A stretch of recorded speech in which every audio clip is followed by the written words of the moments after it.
మత్తయి సువార్త 5వ అధ్యాయం 14-15 వచనాలు చదువుతాం. మత్తయి సువార్త 5వ అధ్యాయం 14-15 వచనాలు.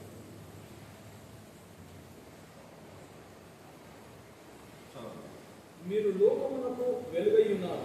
మీరు లోకమునకు వెలుగై ఉన్నారు. కొండ మీద నుండి పట్టణము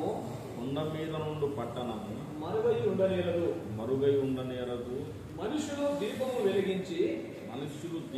వెలిగించి కొంచెము క్రింద పెట్టరు కానీ అది ఇంటి నుండి వారికి అందరికీ వెలిగించుటకై దీప స్తంభము మీదనే పెట్టుదురు. ఇంట నుండి వారికి అందరికీ వెలిగించుటకై దీప స్తంభము మీదనే పెట్టుదురు. దేవుడి మాటలు ఆశీర్వదించును గాక. చిన్న ప్రార్థన చేసుకున్నాం. ప్రేమ కలిగిన తండ్రి, పరిశుద్ధుడా యేసయ్యా,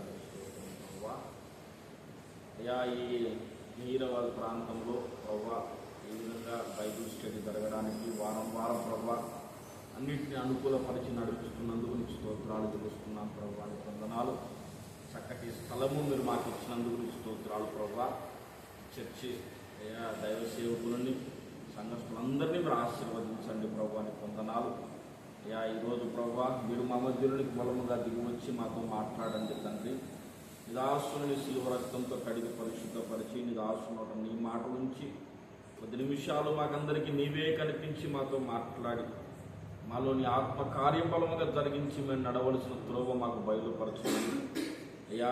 ఈ వాక్యము మీద మేము లక్ష్యం ఉంచడానికి మా హృదయాలు తెరవమని అడుగుచున్నాం తండ్రి. ఈ ఆత్మకార్యం జరిగించండి ప్రభు. నువ్వు దిగిరా తండ్రి, నువ్వు దిగి వచ్చి మాతో మాట్లాడుమని యేసు నామమున ప్రార్థించి స్తుతించి వేడుచున్నాము తండ్రి. ప్రభునందు ప్రియ దేవుని బిడ్డలారా, యేసు ప్రభు వారు కొండ మీద చేసిన ప్రసంగం ఇక్కడ వ్రాయబడింది. మత్తయి సువార్త 5వ అధ్యాయంలో యేసయ్య చెప్పిన ప్రసంగం. ఏమన్నాడు యేసయ్య అంటే చాలా సంగతులు చెప్పాడు. అందులో మీరు లోకమునకు వెలుగై ఉన్నారు అన్నాడు. మీరు లోకమునకు వెలుగై ఉన్నారు. ఈ మాట మత్తయి సువార్త 5వ అధ్యాయంలో ఉంది కదా. ఈ 5వ అధ్యాయం ప్రారంభం నుండి 7వ అధ్యాయం చివరి వరకు, 7వ అధ్యాయం చూడందరూ కూడా 5వ అధ్యాయం ప్రారంభం నుండి 7వ అధ్యాయం చివరి వరకు కూడా ఇదంతా కూడా కొండ మీద యేసయ్య చేసిన ప్రసంగం. కొండ మీద యేసయ్య చేసిన ప్రసంగం.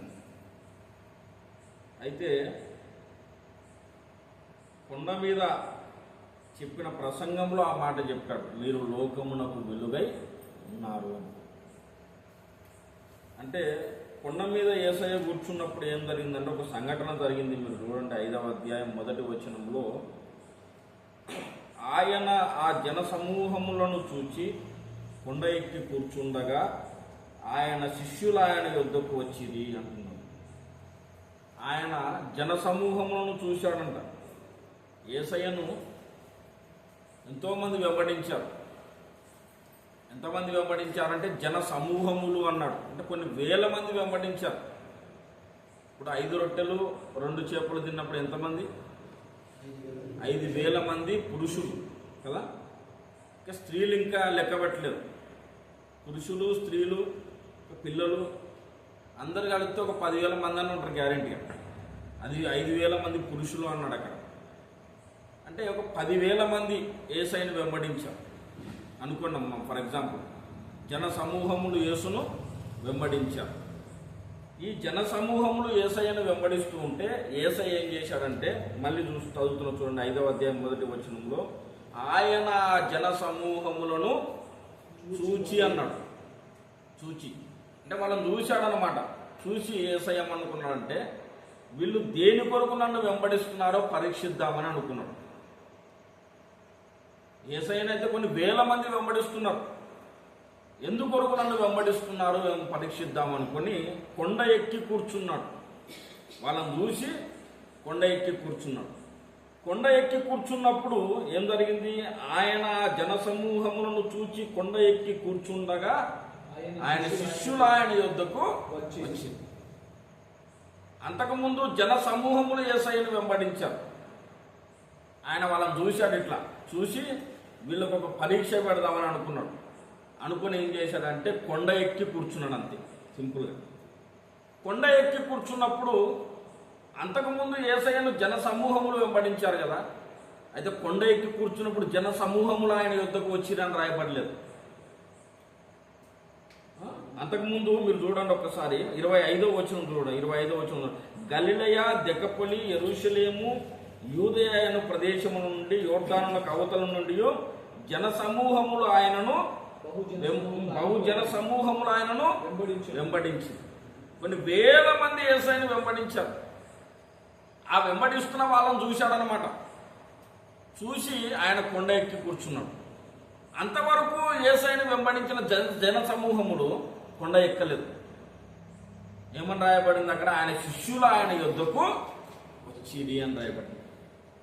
అంటే ఇక్కడ దేవుడు మనకి ఏం నేర్పిస్తున్నాడు అంటే, శిష్యులు ఎంతమంది ఉన్నారండి? యేసయ్య శిష్యులు ఎంతమంది అప్పుడు? 12 మంది కదా. అంతకుముందు ఎంతమంది వెంబడించారు యేసయ్యని? దాదాపు ఒక 10,000 మంది వెంబడించారు. మామూలుగా అంచనా వేసుకున్న సరే ఒక 10,000 మంది వెంబడించారు. ఈ 10,000 మంది ఎక్కడ? ఆయన కొండ ఎక్కి కూర్చున్నప్పుడు ఆయన దగ్గరకు వచ్చిన 12 మంది ఎక్కడ చెప్పండి? దాదాపు ఎంతమంది ఫిల్టర్ అయిపోయినారు? కొన్ని వందల మంది, వేల మంది ఫిల్టర్ అయిపోయారు. ఆఖరికి 12 మంది ఆయన దగ్గరకు వచ్చారు. ఆ 12 మంది ఆయన దగ్గరకు వచ్చిన వాళ్ళని చూసి యేసయ్యమంటుంటే ఆయన శిష్యులు ఆయన యుద్ధకు వచ్చారు. అంతకుముందు జన సమూహంలో కింద రోడ్డుపై నడుస్తున్నప్పుడు అందరూ వెంబడించారు. వాళ్ళు దేని కొరకు వెంబడించారో చూద్దాం ఒకసారి. 23వ వచనం నుండి 4:23 నుంచి, యేసు వారి సమాజ మందిరములలో బోధించుచు దేవుని రాజ్యమును గుర్చిన సువార్తను ప్రకటించుచు ప్రజలలోని ప్రతి వ్యాధిని రోగమును స్వస్థపరచుచు గలిలయ ఎన్నంతటా అన్ని రోగాలు అన్ని వ్యాధులు యేసయ్య బాగు చేసుకున్నాడు. ఇంకా ఏం జరిగి 24వ వచనం చూడండి, ఆయన కీర్తి సిరియా దేశమందంతటా వ్యాపించను. నానా విధములైన రోగముల చేతను వేదనల చేతను పీడింపబడిన వ్యాధిగ్రస్తులందరినీ, దయ్యము పట్టిన వారిని, చాంద్ర రోగులను, పక్షవాయువు గల వారిని వారు ఆయన యుద్ధకు తీసుకుని రాగా ఆయన వారిని స్వస్థపరచారు. ఇంకా ఎవరిని తీసుకొచ్చినా సరే స్వస్థతలు జరుగుతున్నాయి. ఎంత పెద్ద రోగమైనా సరే బాగైపోతుంది. మొత్తం అందరికి తెలిసిపోయింది. ఆయా ప్రదేశాల్లో మొత్తం అందరికి తెలిసిపోయింది. చుట్టుపక్కల ప్రాంతాలన్నిటికీ తెలిసిపోయింది. యేసు ప్రభువు దగ్గరికి వచ్చి పలానా రోగం బాగా కాలేదన్న సాక్ష్యం ఎక్కడ లేదు. ఎంత పెద్ద రోగమైనా సరే బాగైపోతుంది. ఆయన కీర్తి సిరియా ఎందంతటా వ్యాపించను అని వ్రాయబడింది. అంటే అందరికీ తెలిసిపోయింది ఆయన దగ్గరకు పోతే రోగాలు బాగైతున్నాయి, దయ్యాలు వెళ్ళిపోతున్నాయి, చనిపోయిన వాళ్ళు కూడా బతుకుతున్నారు అని తెలిసి మొత్తం జన సమూహములు ఆయనను వెంబడించడం ప్రారంభించారు. ఎప్పుడైతే వాళ్ళు వెంబడిస్తున్నారో యేసయ్య వాళ్ళని చూసి ఏం చేశాడో కొండ ఎక్కి కూర్చున్నాడు. కొండ ఎక్కి కూర్చున్నప్పుడు ఈ జన సమూహం రాలేదండి. ఎవరు వచ్చే? శిష్యులు మాత్రమే ఆయన యుద్ధకు వచ్చారు. అంటే అర్థమైందంటే, మామూలుగా ఫ్లాట్గా ఉన్న రోడ్డు మీద నడుస్తున్నప్పుడు అందరూ వెంబడించారు. కొండ ఎక్కడం కొంచెం కష్టమైన పని అన్నమాట. అందరూ కొండ ఎక్కలేరు కదా. కొండ ఎక్కడం కొంచెం కష్టమైన పని. కష్టపడాల్సిన పరిస్థితి వచ్చినప్పుడు మాత్రం జన సమూహములు వెంబడించలేదు. ఎంతసేపు మేలును పొందుకుందాం, ఆశీర్వాదాలు పొందుకుందాం, అద్భుతాలు పొందుకుందాం, మాకున్న రోగాలు మా సమస్యలు తీర్చుకుందామని అందరూ వెంబడిస్తున్నారు. కానీ యేసయ్య కొరకు ఏదైనా కష్టం వస్తే, యేసయ్య కొరకు ఏదైనా కష్టపడాల్సిన పరిస్థితి వస్తే అందరూ ఆయన్ని వెంబడించలేరు. ఎవరు వెంబడిస్తారంటే ఆయన శిష్యులు ఆయన యుద్ధకు వచ్చి, శిష్యులైన వాళ్ళు మాత్రమే యేసయ్య దగ్గరకు వచ్చారు. ఇంకొక విషయం ఏంటంటే, కొండ క్రింద ఉన్నప్పుడు ఎన్నో అద్భుతాలు చేశాడు యేసయ్య. కానీ కొండ మీదకి ఎక్కిన తర్వాత ఒక్క అద్భుతం కూడా చేయలేదు, ఒక్క స్వస్థత కూడా చేయలేదు. ఒక్కరికి కూడా ప్రార్థన చేసి ఏ రోగమును యేసయ్య బాగు చేయలేదు. అక్కడ స్వస్థతలు ఏమి లేవుగా. 5వ అధ్యాయం 1వ వచనంలో కొండ ఎక్కాడు కదా యేసయ్య. 7వ వచనం చివరి భాగంలో కొండ దిగాడు యేసయ్య. ఈ మధ్యలో మీరు అన్ని చదవండి, 5, 6, 7 వచనాలు చదవండి. ఈ 3 అధ్యాయాల్లో ఎక్కడ కూడా ఒక స్వస్థత కానీ ఒక అద్భుతం కానీ యేసయ్య చేయలేదు. మరి ఏం చేశాడు కొండ మీద అంటే మొత్తము మర్మాలు చెప్పాడు అన్నమాట. పరలోక రాజ్య మర్మాలు బోధించాడు. అంటే పరలోక రాజ్య మర్మాలు బోధిస్తే మాత్రం వినడానికి శిష్యులు మాత్రమే వచ్చారు, అంటే తక్కువ మంది వచ్చారు. అద్భుతాలు స్వస్థతలు చేస్తే మాత్రం కొన్ని వేల మంది యేసయ్యను వెంబడించారు. ఇప్పుడు కూడా అట్లాంటి పరిస్థితి. వాక్యం బోధిస్తామంటే మాత్రం ఎవరికి ఆసక్తి ఉండదు, కానీ స్వస్థత కూటాలు పెడితే మాత్రం ఆసక్తి ఉంటుంది. అంతవరకు వేల మంది జనసమూహం వెంబడించారు. ఎప్పుడైతే యేసయ్య కొండ ఎక్కాడో వేల మంది ఆగిపోయారు. అక్కడ కిందనే ఆగిపోయి ఎంతమంది ఎక్కారు? చేసే శిష్యులు ఎంతమంది ఉన్నారు? 12 మంది. వాళ్ళు మాత్రమే ఎక్కారనమాట. వాళ్ళు మాత్రమే ఎక్కారు. మళ్ళీ మీరు చూడండి 8వ అధ్యాయం మొదటి వచనం. 8వ అధ్యాయం మొదటి వచనం. 8వ అధ్యాయం మొదటి వచనం. ఆయన ఆ కొండ మీద నుండి దిగి వచ్చినప్పుడు బహుజన సమూహములు ఆయనను. ఇక్కడ మీరు గమనించారా తేడా? 5వ అధ్యాయం అంతకు ముందు 4వ అధ్యాయం చివరి భాగంలో బహుజన సమూహములు యేసును వెంబడించినని రాయబడింది. మీరు మళ్ళీ చూడండి, మీరు కొంచెం వాక్యం మీద దృష్టి పెట్టండి. 4వ అధ్యాయం చివరి వచనం చదవండి. గలిలయ దిగబడి యెరూషలేము యూదయ ప్రదేశం నుండి యొర్దాను అవతల నుండి బహుజన సమూహములు ఆయనను వెంబడించినది. ఇక్కడ చూస్తున్నారా మాట? బహుజన సమూహములు ఆయనను వెంబడించారు. ఆయన వెంబడిస్తుంటే యేసు ఏం చేశాడు? కొండ ఎక్కి కూర్చున్నాడు. చూసి కొండ ఎక్కి కూర్చున్నప్పుడు బహుజన సమూహములు కొండ ఎక్కిరని లేదు. ఏముంటుంది అక్కడ? ఆయన శిష్యులు మాత్రమే కొండ ఎక్కారు కదా. మళ్ళీ కింది కొండ దిగినప్పుడు 8వ అధ్యాయం మొదటి వచనంలో ఆయన ఆ కొండ మీద నుండి దిగి వచ్చినప్పుడు మళ్ళీ వెంబడించడం ప్రారంభించారు అన్నమాట. అంటే ఇక్కడ యేసయ్య మనకి ఏం నేర్పిస్తున్నాడంటే, యేసు ప్రభు వారు అసలు ఆయన చెప్పిన మాట ఏంటంటే, ఇదే మత్తయి సువార్త 28వ అధ్యాయంలో చివరి అధ్యాయం 28వ అధ్యాయము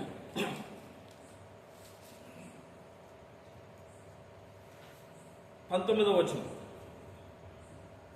కాబట్టి మీరు వెళ్ళి సమస్త జనులను శిష్యులుగా చేయుడి అన్నాడు. సమస్త జనులను ఏం చేయమన్నాడు యేసయ్య? శిష్యులుగా చేయమన్నాడు. అంటే యేసయ్యకి ఎవరు కావాలంటే శిష్యులు కావాలి. శిష్యులు కావాలి. శిష్యులు అంటే అర్థమైందంటే యేసయ్య ఎక్కడికి వెళ్తే అక్కడికి ఆయన్ని వెంబడించే వాళ్ళు శిష్యులు. మామూలుగా ఫ్లాట్గా ఉన్నప్పుడు అందరూ వెంబడించారు రోడ్డు మీద నడుస్తున్నప్పుడు. కానీ యేసయ్య కొండ ఎక్కినప్పుడు మాత్రం ఆయన శిష్యులు మాత్రమే ఆయనను వెంబడించారు. శిష్యుడు అంటే అర్థం ఏంటంటే, మొట్టమొదటిగా శిష్యుడికి ఉండే లక్షణం ఏంటంటే నమ్మి బాప్తిసం పొందేవాడు శిష్యుడు. అక్కడ రాయబడింది, మీరు చూడండి 19వ వచనం అంతా చదవండి. కాబట్టి మీరు వెళ్ళి సమస్త జనులను శిష్యులుగా చేయుడి, తండ్రి యొక్కయు కుమారుని యొక్కయు పరిశుద్ధాత్మ యొక్కయు నామములోనికి వారికి బాప్తిస్మం ఇచ్చుచు అన్నాడు. శిష్యులు కావాలంటే యేసయ్యకి ఎవరు కావాలి? ఇప్పుడు శిష్యులు కావాలి. సమస్త జనులను క్రైస్తవులుగా చేయడం లేదు యేసయ్య. సమస్త జనులను శిష్యులుగా చేయండి అని చెప్పాడు.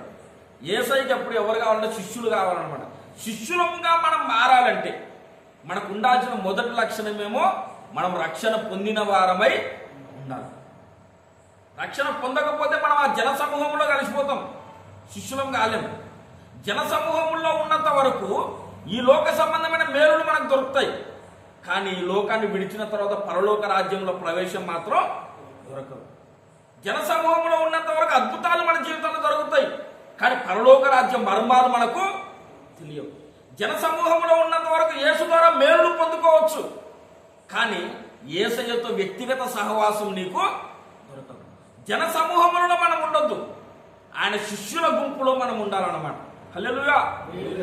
కొన్ని వేల మంది జన సమూహములు వెంబడించారు, కానీ కొండ ఎక్కినప్పుడు మాత్రం కొద్ది మందే వచ్చారు. వాళ్ళనే ఆయన శిష్యులని పిలిచాడు. యేసయ్యకి ఎవరు కావాలంటే సమస్త జనులను క్రైస్తవులుగా చేయండి అని లేదు, సమస్త జనులను శిష్యులుగా చేయండి అని చెప్పాడు. కాబట్టి ఇప్పుడు యేసయ్యకు శిష్యులం కావాలి మనం. శిష్యుడు అంటే మొట్టమొదటిగా రక్షణ పొందిన వాడై ఉండాలి. రెండవదిగా కొండ ఎక్కడానికి ఇష్టపడిన వ్యక్తి అయి ఉండాలి. అర్థమైందా? యేసును వెంబడిస్తుంటే నాకు ఎంతవరకు మేలు జరుగుతుందో అంతవరకే వెంబడిస్తాను వాడు శిష్యుడు కాదు. అవసరమైతే యేసు కొరకు నేను ఏదైనా అయిపోవడానికి రెడీ అన్నవాడు శిష్యుడు. యేసయ్య కొరకు నేను ఏ త్యాగమైనా చేస్తా, నేనేమైపోయినా పర్వాలేదు యేసయ్య కొరకు. యేసయ్య ఏ మార్గంలో వెళ్తే ఆ మార్గంలో వెళ్తా అన్నవాడు శిష్యుడు అనమాట. నాకు అనుకూలమైన స్థలాల్లో వెళ్తేనే యేసును వెంబడిస్తా అన్నవాడు శిష్యుడు కాదు.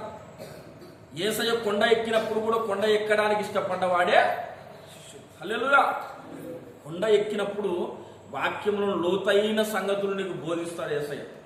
నీతో వ్యక్తిగతంగా సహవాసం చేస్తాడు యేసయ్య. యేసయ్య నువ్వు ముఖాముఖిగా చూసిన అనుభవం నీకు దొరుకుతుంది కొండ ఎక్కినప్పుడు. ప్రియులారా, నిర్గమాకాండములోనికి రండి ఒకసారి. నిర్గమాకాండము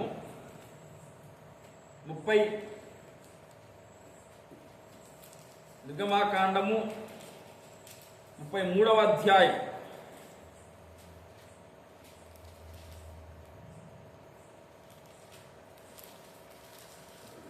11వ వచనం. 33:11. మనుషుడు తన స్నేహితునితో మాట్లాడినట్లు యెహోవా మోషేతో ముఖాముఖిగా మాట్లాడుచు ఈ అనుభవం మనకు కావాలండి. మోషే గురించి ఎందుకు రాయించి పెట్టాడంటే మనం చదువుకొని సంబరపడాలని కాదు, మనం కూడా అంత ఉన్నతమైన స్థాయికి ఎక్కాలని దేవుని ఆశ అన్నమాట. అర్థమైంది అందరికీ? మనం రక్షణ పొందాలి. రక్షణ పొందిన తర్వాత మన జీవితం పట్ల, మన పట్ల దేవుని ప్రణాళిక ఏంటంటే మోషేలా ఎదిగిన ఉన్నతమైన స్థాయికి మనం కూడా ఎదగాలి. మోషే ఎక్కిన కొండ మీదకి మనం కూడా ఎక్కాలి. అది మన అల్టిమేట్ టార్గెట్ అనమాట. అక్కడ పోయిన తర్వాత దేవుడినితో ముఖాముఖిగా మాట్లాడతాడు. దేవుడినితో ఎన్నో రహస్యమైన మర్మాలు బోధిస్తాడు. వ్యక్తిగతంగా దేవుని సన్నిధి, దేవుని సహవాసం నీకు దొరుకుతుంది. రక్షణ పొందిన ప్రతి ఒక్కరి పట్ల దేవుని ప్రణాళిక ఏంటంటే మనం కొండ ఎక్కాలి. కొండ ఎక్కడం అంటే అర్థం ఏంటంటే దేవుణ్ణి ముఖాముఖిగా చూసే అనుభవం అనమాట. దేవునితో వ్యక్తిగతంగా సహవాసం చేసే అనుభవం అనమాట. కొండ అందరూ ఎక్కలేరండి. ఇందాక చూసా కదా, జన సమూహంలో యేసయ్యను వెంబడించారు, కానీ అందరూ కొండ ఎక్కలేరు. కొండ ఎక్కాలంటే మొదటిగా మనం శిష్యులమై ఉండాలి కదా. శిష్యులు మాత్రమే కొండ ఎక్కారు. రెండవదిగా కొండ ఎక్కాలంటే ఏం చేయాలి తెలుసా? ఇదే నిర్గమాకాండము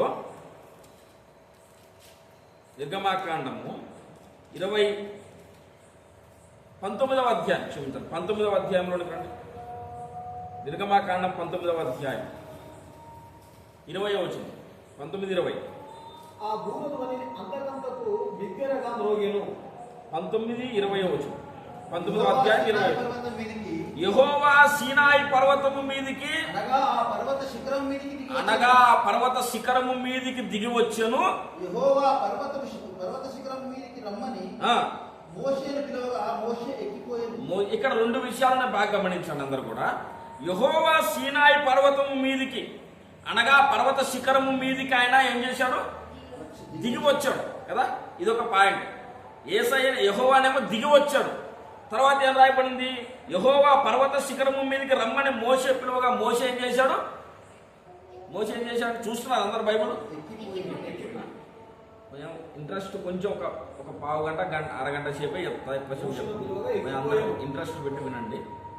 నేను చెప్పినప్పుడు బైబిల్ చూస్తూ నాకు సమాధానం చెప్పండి. కొండ మీదకి సీనాయి పర్వతం మీదకి మోషే ఎక్కిపోయాడు. దేవుడు కూడా ఏం చేశాడు? దిగి వచ్చాడు. అంటే ఈ రెండు కార్యక్రమాలు జరగాలన్నమాట. దేవునితో నీకు వ్యక్తిగత సహవాసం దొరకాలంటే దేవుడేమో దిగి వచ్చాడు, మోషేనేమో ఎక్కిపోయాడు. అంటే అర్థం ఏంటంటే దేవునితో నీకు వ్యక్తిగత సహవాసం దొరకాలంటే, దేవుని స్వరమును నువ్వు వినాలంటే, దేవుడు నీకు రహస్యమైన మర్మాలు బోధించాలంటే నువ్వు కొంచెం ఎక్కాలి, దేవుడేమో కొంచెం దిగాలి. దేవుడేమో ఆకాశ మహాకాశాలకు పైన ఉన్నాడు. ఆయన నేను ఇక్కడే ఉంటా అంటే అది కూడా అప్పుడు కూడా సెట్ అవ్వదు. మనమేమో భూమి మీద ఉన్నాం, నేను ఇక్కడే ఉంటా అంటే అది కూడా కుదరదు. దేవుడు దిగి రావాలి, మనం కూడా కొంచెం ఎక్కిపోవాలన్నమాట. అయితే ఇప్పుడు విచిత్రం ఏంటంటే దేవుడేమో దిగి రావడానికి రెడీగా ఉన్నాడు, మనమే ఎక్కిపోవడానికి సిద్ధంగా లేవన్నమాట. ఎక్కిపోవడం అంటే అర్థం ఏంటంటే ఈ లోకానికి కొంచెం దూరం కావడం అనమాట. ఈ లోకానికి కొంచెం కొండ భూమి మీద ఉంటుందా? కొండ ఎక్కడ ఉంటుంది? కొంచెం ఎత్తు మీద ఉంటుంది కదా. అంటే ఆ కొండ మీదకి ఎక్కాలంటే అర్థమైంది ఈ భూమిని కొంచెం వదిలేసి కొంచెం పైకి పోవాలి. బాగా వినండి. ఇప్పుడు ఈ భూమిని వదిలేసి కొంచెం పైకి ఎక్కుతున్నప్పుడు కొంచెం కష్టం అనిపిస్తుంది. ఎందుకు కష్టం అనిపిస్తుంది? మామూలుగా రోడ్డు మీద నడిచినప్పుడు ఏం కష్టం అనిపించదు. కొండ ఎక్కుతున్నప్పుడు కష్టం అనిపిస్తుంది, ఆయాసం వస్తుంది. ఎందుకు కష్టం అనిపిస్తుంది అంటే భూమి ఆకర్షిస్తుంటుంది కాబట్టి కదా. భూమి ఆకర్షణ ఉంది కాబట్టి ఈ భూమి మనల్ని లాగుతుంటుంది కాబట్టి ఎక్కడం కష్టం. కాబట్టి అందరూ ఎక్కలేరు. అది ఫస్ట్. ఎక్కాలంటే ఈ భూమి ఆకర్షణ శక్తిని అధిగమించి మనం ఎక్కాలి. అట్లాగే దేవునితో వ్యక్తిగతంగా సహవాసం కావాలంటే కూడా ఈ లోక ఆకర్షణలను మనం అధిగమించి నడవాలన్నమాట. ఈ లోకం మనల్ని ఏం చేస్తుంటే ఆకర్షిస్తుంది, లాగుతుంటుంది దేవుని వైపు వెళ్లకుండా.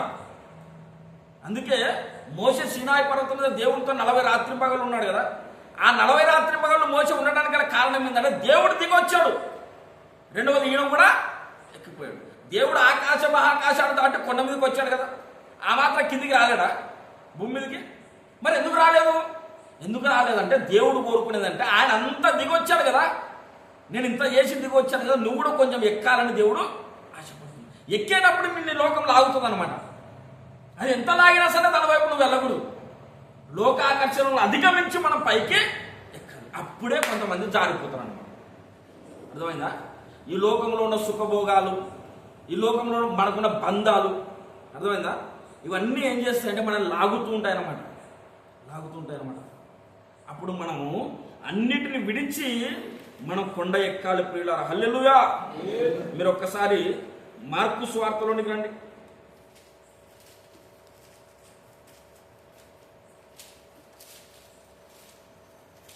మార్కు సువార్త ప్రియులారా 3వ అధ్యాయం 13వ వచనం.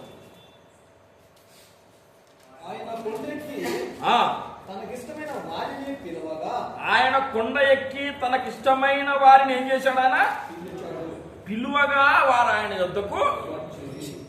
యేసయ్య కొండ ఎక్కాడు, కొంతమంది పిలిచాడు. పిలువగా వారు ఆయన యొద్దకు వచ్చింది. అంటే యేసయ్య పిలువకపోతే కూడా కొండ ఎక్కలేం మనం. కొండ ఎక్కాలంటే యేసయ్య మనల్ని పిలవాలి. కొండ ఎక్కాలంటే ఈ లోక బంధాలకు మనం కొంచెం దూరం కావాలి. చాలా మంది భక్తులు మీరు బాగా ఆలోచన చేయండి. యేసయ్య 33.5 సంవత్సరాలు బ్రతికాడు కదా భూమి మీద. ఈ 33.5 సంవత్సరాలు ఆయన సేవ చేసింది మాత్రం 3.5 సంవత్సరాల సేవ. అంతకుముందు 30 సంవత్సరాలు సేవ లేదు. సేవ ప్రారంభించక ముందు యేసయ్య 40 రోజులు ఉపవాసం ఉండి ప్రార్థన చేశాడు కదా. సేవ ప్రారంభించక ముందు యేసయ్య 40 రోజులు ఉపవాస ప్రార్థన చేశాడు. అట్లాగే అపోస్తలుడు కూడా సేవ ప్రారంభించక ముందు మేడగదిలో ఉపవాస ప్రార్థనలో గడిపి సేవ. అంటే దేవునితో వ్యక్తిగతంగా సహవాసానికి వాళ్ళు ఏం చేశారంటే కొంచెం లోకానికి దూరం అయిపోయారు అనమాట. లోకానికి దూరం అయిపోయినప్పుడు వాళ్ళు కొంచెం ఎత్తుకు ఎదిగారు. అక్కడికి దేవుడు కూడా దిగి వచ్చాడు. అప్పుడు వాళ్ళకి దేవునితో సహవాసం అన్నది కుదిరిందనమాట. హల్లెలూయా. కాబట్టి పిల్లరా, మన జీవితంలో దేవుని ప్రణాళిక ఏంటంటే రక్షణ పొందిన తర్వాత దేవునితో వ్యక్తిగతంగా సహవాసం చేసే అనుభవంలోకి ప్రతి క్రైస్తవుడు కూడా రావాలి. ఇది దేవుని ప్రణాళిక. దేవునితో మాట్లాడతాడు, ఆయన మూగోడు కాదు. ప్రతి ఒక్కరితో దేవుడు మాట్లాడతాడు. ప్రతి ఒక్కరికి ఎన్నో రహస్యాలు చెప్పాలని దేవుడు ఆశపడుతున్నాడు.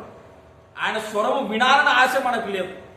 ఇర్మియా గ్రంథంలో ఏమంటాడంటే దేవుడు, విందురాని నేను ఎవరితో మాట్లాడేదని అంటాడు కదా. ఇర్మియా గ్రంథంలోనికి రండి. ఇర్మియా గ్రంథం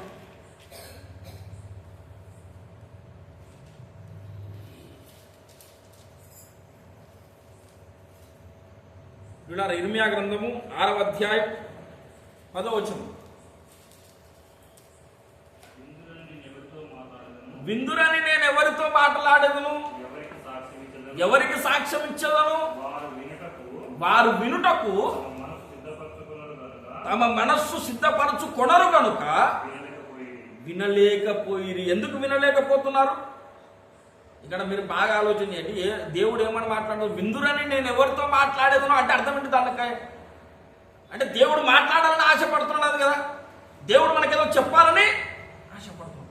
విందురని నేను ఎవరితో మాట్లాడేదను అంటే ఈయనకేమో మాట్లాడాలని ఆశ ఉంది, ఈయనకేమో చెప్పాలని ఆశ ఉంది, వినాలన్న ఆశ ఎవరికి కూడా లేకుండా పోయింది. అందుకే దేవుడు అంటున్నాడు నేను ఎవరితో మాట్లాడాలి అంటే దేవుడు మనతో మాట్లాడాలని ఆశపడుతున్నాడు. దేవుడు వ్యక్తిగతంగా నీతో ముచ్చట పెట్టాలని ఆశపడుతున్నాడు. నీకు ఎన్నో విషయాలు చెప్పాలని ఆశపడుతున్నాడు. నీ గురి ఏమై ఉండాలంటే మోషే ఎక్కిన ఆ సీనాయి పర్వతం మీదకి నేను ఎక్కాలి.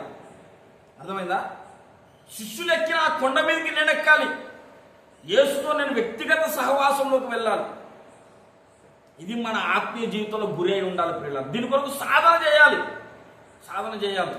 రక్షణ పొందిన తర్వాత ప్రతి ఒక్కరము కూడా మనం ఒక టార్గెట్ పెట్టుకోవాలి. నేను సీనాయి కొండ మీదకి ఎక్కాలి, నేను దేవుని స్వరం వినాలి, దేవునితో నేను నడవాలి, దేవుని చిత్తాన్ని నేను తెలుసుకోవాలి. దేవునితో ప్రతిరోజు నేను సహవాసం చేసి వ్యక్తిగతంగా ఆయనతో నేను కొనసాగాలి. ఇది మన జీవితానికి ఉండాల్సిన గురి. మనందరి పట్ల దేవుని చిత్తం. ఇది చేస్తే దేవుడు సంతోషపడతాడు మనల్ని బట్టి. ఇది ఒక్కటి పక్కన పెట్టి మనం ఎన్ని చేసినా సరే దేవునికి సంతోషం ఉండదు. భార్యాభర్తలు ఉంటారండి, భార్యాభర్తలు ఉంటారు. నిన్ను సృష్టించిన వాడు నీకు భర్త అయి ఉన్నాడని బైబిల్లో ఉంది కదా, యెషయా గ్రంథంలో. మనకెవరు భర్త? మన సృష్టికర్త అయిన దేవుడే మన భర్త, అందరికీ భర్త కదా. ఇప్పుడు భార్యాభర్తలు, భార్య ఉంది, వంట వండి పెడుతుంది, బట్టలు ఉతుకుతుంది, అంటుందో అన్నీ చేస్తుంది, కానీ భర్తతో వ్యక్తిగతంగా సహవాసం చేయలేదు అనుకోండి, వ్యక్తిగతంగా భర్తతో భార్య గడపలేదు అనుకోండి, ఏ భర్తకైనా సంతోషం ఉంటుందా చెప్పండి? ఉంటుందా?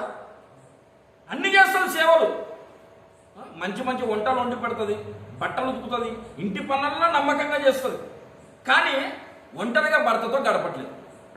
అప్పుడు ఏ భర్తకైనా సంతోషం ఉంటుందా? ఉండదు కదా. అట్లాగే మనం దేవుని కొరకు అన్ని పనులు చేసి ఒంటరిగా నువ్వు దేవునితో గడవకపోతే దేవునికి కూడా అదే బాధ ఉంటుంది.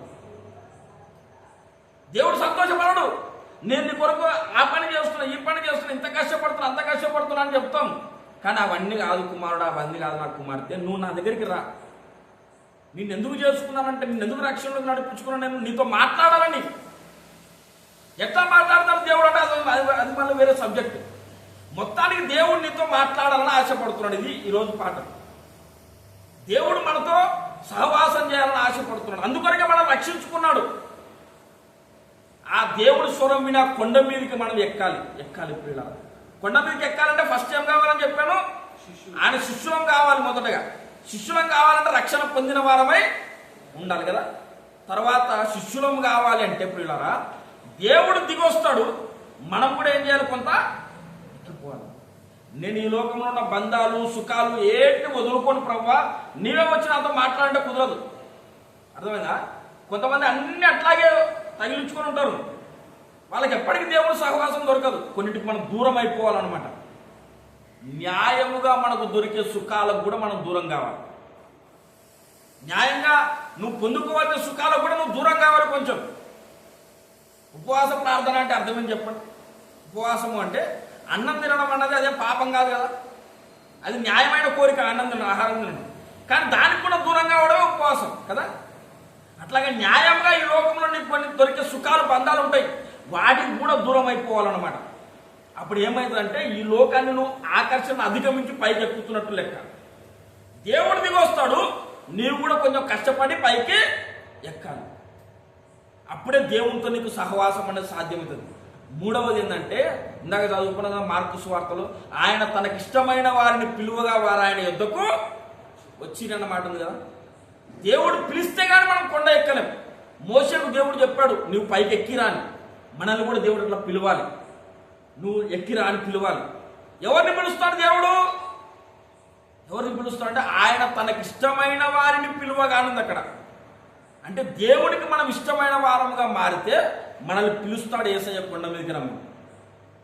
కొండ మీదకి రమ్మని పిలిచినప్పుడు మనం ఎక్కిపోవాలి. ఎక్కిపోతున్నప్పుడు కొన్ని లాగుతుంటాయి, ఆ లాగే ఆకర్షణను కూడా అధిగమించి మనం ఎక్కాలి. అప్పుడే దేవునితో మనకు సహవాసం కుదురుతుంది. కొండ మీదకి పోయిన తర్వాత ఉండే వాతావరణమే వేరండి. కొండ మీదకి పోవడం అంటే ఏదో లోకంలో ఏదో కొండ ఎక్కడం కాదు. వ్యక్తిగతంగా దేవుని స్వరము నువ్వు వింటూ నీ స్వరము దేవుడు వినే అనుభవంలోకి వెళ్ళడం అన్నమాట. దేవుడు నాతో మాట్లాడుతున్నాడు మనకు అర్థమైపోతుంది. దేవుడు నాకు ఎన్నో కొత్త కొత్త విషయాలు చెబుతున్నాడు అని అర్థమైపోతుంది. దేవుని సన్నిధి నీ దగ్గరకు వచ్చిందా లేదా నీకు తెలిసిపోతుంది. ఆ అనుభవంలోకి మనం వెళ్ళాలి. అది మన జీవితంలో మనకు ఉండాల్సిన గురి. హల్లెలూయా. అది దేవుడు మన పట్ల కోరుతున్న దేవుని ప్రణాళిక. ప్రతి ఒక్కరూ కూడా ప్రార్థన చేద్దాం ఈ రోజు నుంచి. సీనాయి పర్వత అనుభవంలోకి నన్ను నడిపించు ప్రభు అని ప్రార్థన చేద్దాం. అర్థమైందా? సీనాయి పర్వత అనుభవంలోకి వెళ్ళాలంటే ఇప్పుడు నేను చెప్తున్న అసలైన అంశం ఇప్పుడు స్టార్ట్ అయింది, బాగా వినండి. హల్లెలూయా. సీనాయి పర్వతం అన్న మాట ఎక్కడి నుంచి తీసుకున్నాం మనము అంటే ప్రియులారా ఇశ్రాయేలీయుల యాత్రలోంచి తీసుకున్నాం కదా. అందరికి తెలుసా ఇశ్రాయేల్ అంటే? తెలుసా? కొంచెం తలడి ఇట్లా ఊపండి. హల్లెలూయా. ఏమో ఆ పేరు కూడా మేము వినలేదు సార్ అని అడిగే చూస్తున్నాం అందరూ. ఇశ్రాయేలీలు ఐగుప్తు నుంచి బయలుదేరారు. మార్గం మధ్యలో వాళ్ళకు సీనాయి పర్వతం. ఎక్కడికి వెళ్తున్నారు వాళ్ళు? ఎక్కడికి వెళ్తున్నారు? కనానుకు వెళ్తుంటే మార్గం మధ్యలో వాళ్ళకి సీనాయి పర్వతం ఎదురైంది. ఇప్పుడు బాగా వినండి అందరూ. ఇశ్రాయేలు ప్రజలు ఐగుప్తులోంచి బయటకు వచ్చేటప్పుడు మోసే వెళ్ళాడు వాళ్ళని తీసుకురావడానికి. మోసే వెళ్ళిన తర్వాత ఎన్నో అద్భుతాలు చేశాడు కదా దేవుడు. కర్రను చేతి కర్రను కింద వేస్తే అదేమైంది? పాముగా మారిపోయింది. తర్వాత నది అక్కడున్న కొలను నీళ్లను రక్తముగా మార్చేశాడు దేవుడు. మిడతలు రప్పించాడు, రకరకాల తెగుళ్ళు రప్పించాడు. ఇట్లా ఎన్నో అద్భుతాలు చేశాడు. అద్భుతం జరిగినప్పుడల్లా ఏం జరుగుతుందంటే ఈయన ఫరో ఏం చేస్తాడంటే ఇక మీరు వెళ్ళిపోండి అని చెప్తాడు. కానీ అది అద్భుతం అయిపోగానే ఏం చేస్తాడు? మళ్ళీ హృదయాన్ని కఠినం చేసుకుంటాడు, మళ్ళీ ఓనియాడు. ఇట్లా ఎన్ని అద్భుతాలు చేసినా సరే ఒక తెగులు వచ్చింది అనుకోండి, ఆ బాధకు తట్టుకోలేక మీరు వెళ్ళిపోండి బాబు అని చెప్తాడు. ఆ తెగులు ఆగిపోగానే ఏం చేస్తున్నాడు? మళ్ళీ హృదయాన్ని కఠినపరచుకొని మీరు వెళ్ళకండి అని చెప్తాడు. ఆఖరికి ఏం చేశాడంటే దేవుడు ఒక పని చేయండి అని చెప్పేసి, మీరు ఇశ్రాయేలీలందరూ కూడా బాగా వినండి, ఈ మాటలన్నీ జాగ్రత్తగా. ఇశ్రాయేలీలందరూ కూడా ప్రతి కుటుంబానికి ఒకటి గొర్రె పిల్ల కానీ మేక పిల్లని కానీ తీసుకోండి. ఇదంతా బైబిల్లో ఉంది, నేను చూపిస్తాను అందరికీ. ప్రతి కుటుంబానికి ఒక గొర్రె పిల్లను కానీ మేక పిల్లను కానీ తీసుకొని ఎప్పుడు తీసుకోవాలంటే చెప్పాడు. మీరు చూడండి, నిర్గమాకాండంలోనికి రండి. నిర్గమాకాండము 12వ అధ్యాయం. నిర్గమాకాండం 12వ అధ్యాయం.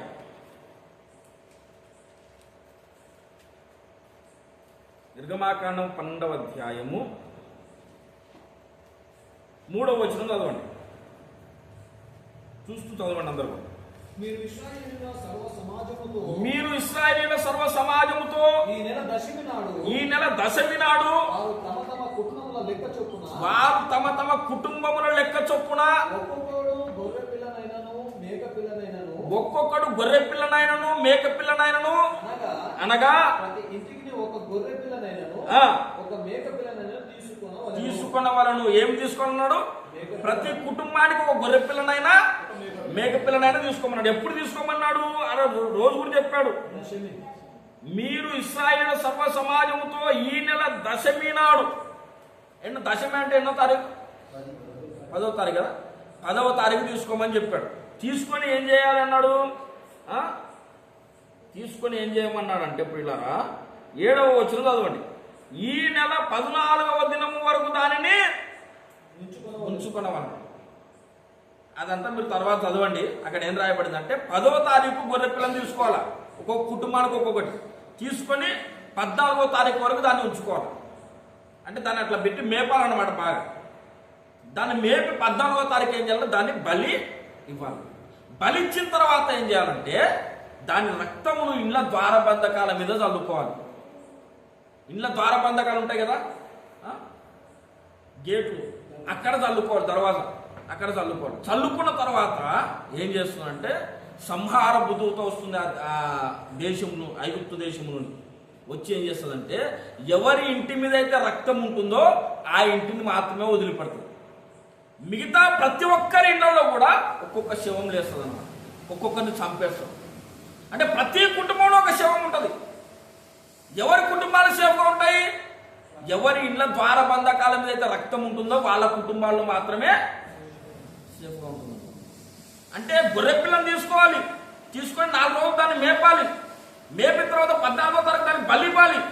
బలిచ్చిన తర్వాత దాని రక్తమును ఇళ్ల ద్వారబంధకాల మీద చల్లుకోవాలి. చల్లుకున్న తర్వాత సంహార దూత వచ్చి మొత్తం ఐగుప్తు దేశం అంతా సంచరించి ఏ ఇంటి మీద అయితే రక్తం ఉంటుందో ఆ ఇంటిని మాత్రం వదిలిపెడుతుంది. మిగతా వాళ్ళ ఇళ్లలో ప్రతి ఒక్కరింట్లో కూడా ఒక్కొక్క శవం లేస్తుంది అన్నమాట. ఇది దేవుని ఆజ్ఞ. ఒకవేళ ఇశ్రాయేలు కుటుంబంలోనే పుట్టాడు అనుకోండి, ఒక వ్యక్తి గొర్రె పిల్లని తెచ్చుకున్నాడు, 4 రోజులు మేపాడు, బలిచ్చాడు, కానీ ఇళ్ల ద్వారబంధకాల మీద రక్తం చల్లుకోలేదు అనుకోండి, అప్పుడు ఏం జరుగుతుంది? సంహారదూత కనికరించదు. అంటే అక్కడ ఏం పాయింట్ దేవుడు మనకు నేర్పిస్తాడు? రక్తము ఏ ఇంటి మీద ఉంటుందో వాళ్ళు మాత్రమే రక్షించబడతారు అనమాట. హల్లెలూయా. రక్తము ఏ ఇంటి మీద లేదో వాడు ఎవడైనా సరే వాడు రక్షణ ఉండదన్నమాట. వాడు సంహరించబడతాడు, వాడి కుటుంబం నాశనం అయిపోతుంది. ఇక్కడ దేవుడు మనకి ఏం నేర్పిస్తున్నాడంటే యేసు అనే గొర్రెపిల్ల లోకంలో ఉన్న అందరి కొరకు మరణించాడు. అందరి కొరకు యేసయ్య మరణించాడు కదా. అందరి కొరకు మరణించినప్పుడు మరి అందరికీ రక్షణ ఎందుకు రాదు? ఒక 10 మందికి పోలీసులు ఫైన్ వేశారనుకోండి, ఒక్కొక్కరికి 500 చొప్పున ఎంత అవుతుంది? 5,000 అవుతుంది కదా. ఒక 10 మందికి 500 చొప్పున ఫైన్ వేశారు పోలీసులు. నేను ఒక 5,000 తీసుకొని పోయి అందరికి కట్టేశాను. కట్టేసిన తర్వాత అందరూ విడిపించబడాలా వద్దా? విడిపించబడాలి న్యాయంగా. అయితే యేసయ్య అందరి కొరకు రక్తం కార్చాడా లేదా? అందరి కొరకు ప్రాణం పెట్టాడు. అందరి కొరకు రక్తం కార్చి అందరి కొరకు ప్రాణం పెడితే అందరూ పరలోకానికి ఎందుకు రారు అన్నది ప్రశ్న కదా. అందరి విమోచనం కొరకు ఆయన తన ప్రాణం పెట్టాడని ఉంది. తిమోతికి రాసిన పత్రిక ఏంటి?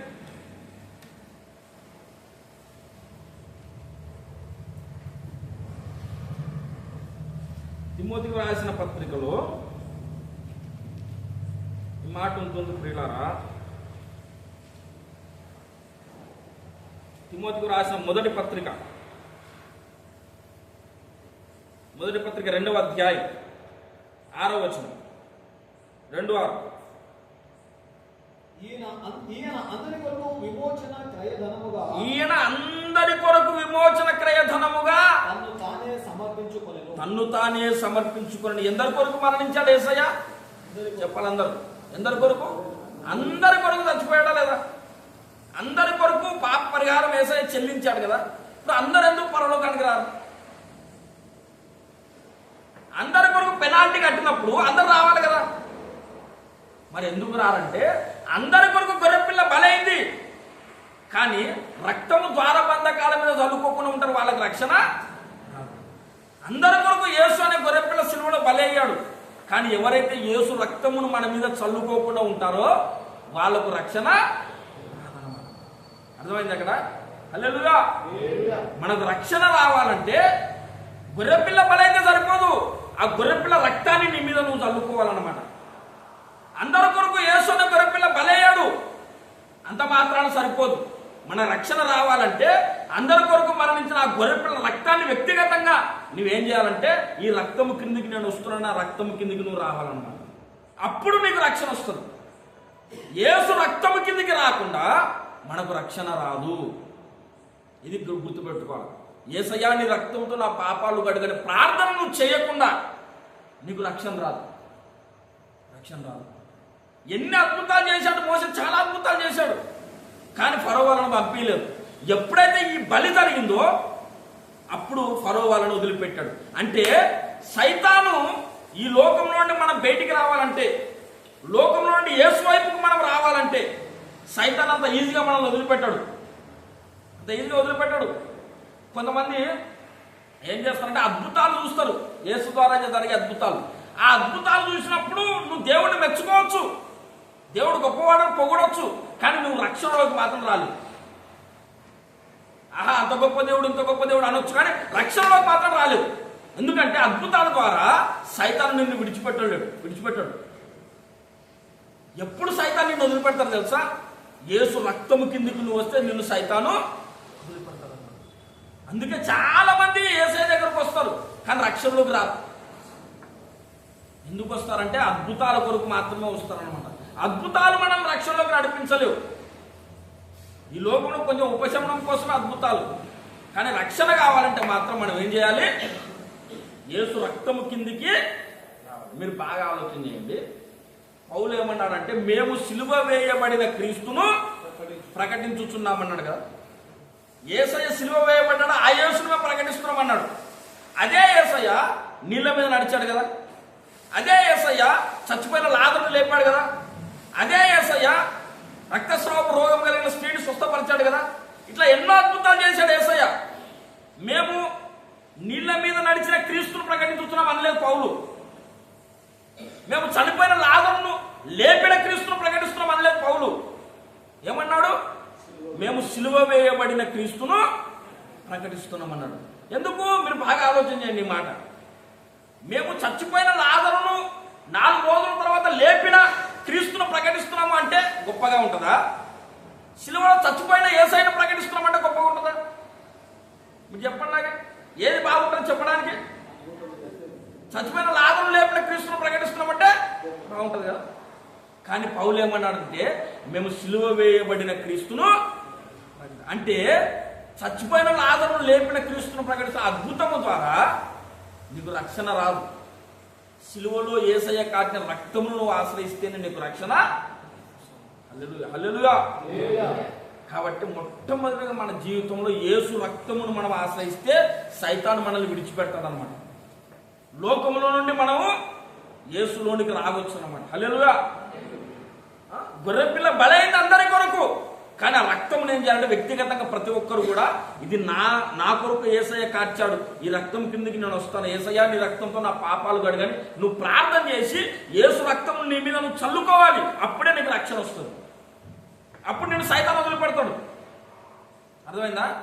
యేసయ్య గొప్పతనమును చూసి సైతాను వదిలిపెట్టాడు, యేసు రక్తమును చూసి సైతాను వదిలిపెడతాడు అనమాట. అర్థమైందా?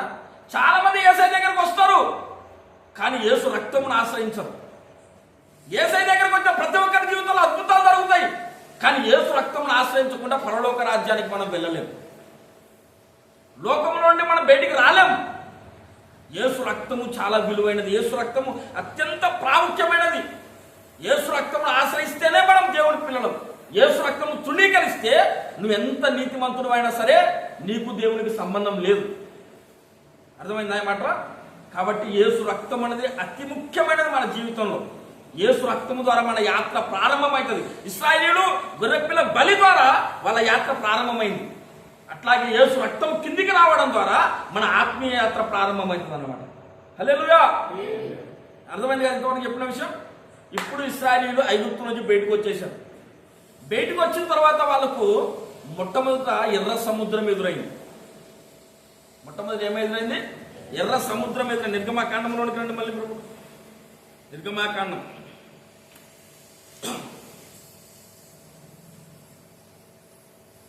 14వ అధ్యాయం. ఇప్పుడు మీకు ఒక వరుస ప్రకారంగా అన్ని చెబుతాను చూడండి. బైబిల్ చూస్తున్న మాటలు వినండి. నిర్గమాకాండం 12వ అధ్యాయంలో బలి జరిగింది కదా. ఇందాక మనం 12వ అధ్యాయం చదువుకున్నాం, గుర్తుంది అందరికీ? 12వ అధ్యాయం మొదటి వచనం 2వ వచనం చదువుకున్నాం ఇందాక. 12వ అధ్యాయంలో బలి జరిగింది. బలి జరిగిన తర్వాత ఇశ్రాయేలీయులు బయలుదేరారు. ప్రియులారా, బయలుదేరిన తర్వాత వాళ్ళకు మొదటగా ఏమి ఎదురైందంటే ఎర్ర సముద్రం ఎదురైంది. 14వ అధ్యాయంలోనికి రండి. ఇప్పుడు 14వ అధ్యాయం. 14వ అధ్యాయంలో 17, 16 వచనం చదవండి. అంతలో యెహోవా మోషేతో, నీవేళ నాకు మొర్రపెట్టుచున్నావు, సాగిపోవుడి అని ఇశ్రాయేలీయులతో చెప్పుము. నీవు నీ కర్రను ఎత్తి ఆ సముద్రం వైపు నీ చెయ్యి చాపి, దాన్ని పాయలుగా చేయి. ఇది ఎక్కడ జరిగింది సిచ్యువేషన్? ఎర్ర సముద్రం దగ్గర. అంటే బలి తర్వాత ఇశ్రాయేలు ప్రారంభించారు యాత్రను. వాళ్ళు ప్రారంభించి నడుస్తుండగా వాళ్ళకు మొట్టమొదటి ఎదురైన అనుభవం ఏంటి? ఎర్ర సముద్రము అనే అనుభవం. ఎర్ర సముద్రము అనే అనుభవం మనకు కూడా ఎదురవుతుంది. ఎర్ర సముద్రము అనే దేనికి సూచన అంటే, ప్రియులారా, మీరు ఒక్కసారి కొరింథీయులకు రాసిన మొదటి పత్రిక రండి. కొరింథీయులకు రాసిన మొదటి పత్రిక 10వ అధ్యాయం. కొరింథీయులకు రాసిన మొదటి పత్రిక 10వ అధ్యాయం.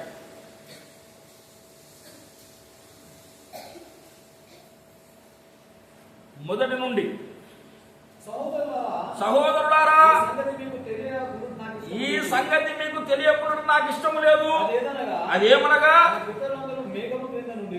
మన పితరులందరూ మేఘము క్రింద ఉండిరి. వారందరూ దేనిలో నడిచిపోయారు? సముద్రములో నడిచిపోయిరి. అందరూ మోషేను బట్టి మేఘములోను సముద్రములోను బాప్తిస్మము పొందిరి. బాగా వినండి ఇక్కడ. హల్లెలూయా. ఇక్కడ బాప్తిసం పొందిరి అనే మాట వాడాడు. ఎక్కడ బాప్తిసం పొందారు? ఎవరు బాప్తిసం పొందారు? ఇశ్రాయేలీయులు. ఇశ్రాయేలీయులు ఎట్లా బాప్తిసం పొందారంట? 2 రకాలుగా బాప్తిసం పొందారంట. ఒకటి మేఘములోను సముద్రములోను. మనం కూడా 2 రకములైన బాప్తిస్మమును పొందాలండి ప్రాముఖ్యంగా. మీరు చూడండి ఒక్కసారి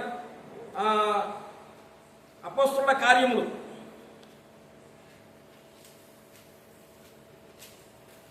అపోస్తలుల కార్యం 1వ అధ్యాయంలోనికి రండి. అపోస్తలుల కార్యంలో 1వ అధ్యాయం 5వ వచనం. యోహాను నీళ్లతో బాప్తిసం ఇచ్చెను, కానీ కొద్ది దినములలోగా మీరు పరిశుద్ధాత్మలో బాప్తిసం పొందేదరని చెప్పాను కదా, పొందేదరని కదా. ఎన్ని బాప్తిసాలు ఉన్నాయి ఇక్కడ?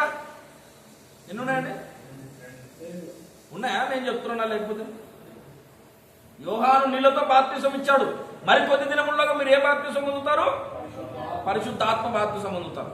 అక్కడ ఇశ్రాయేలీయులు దేనిలో బాప్తిసం పొందారు? మేఘములోను సముద్రము. మేఘము అన్నది పరిశుద్ధాత్మకు సూచన, సముద్రము అన్నది నీటికి సూచన.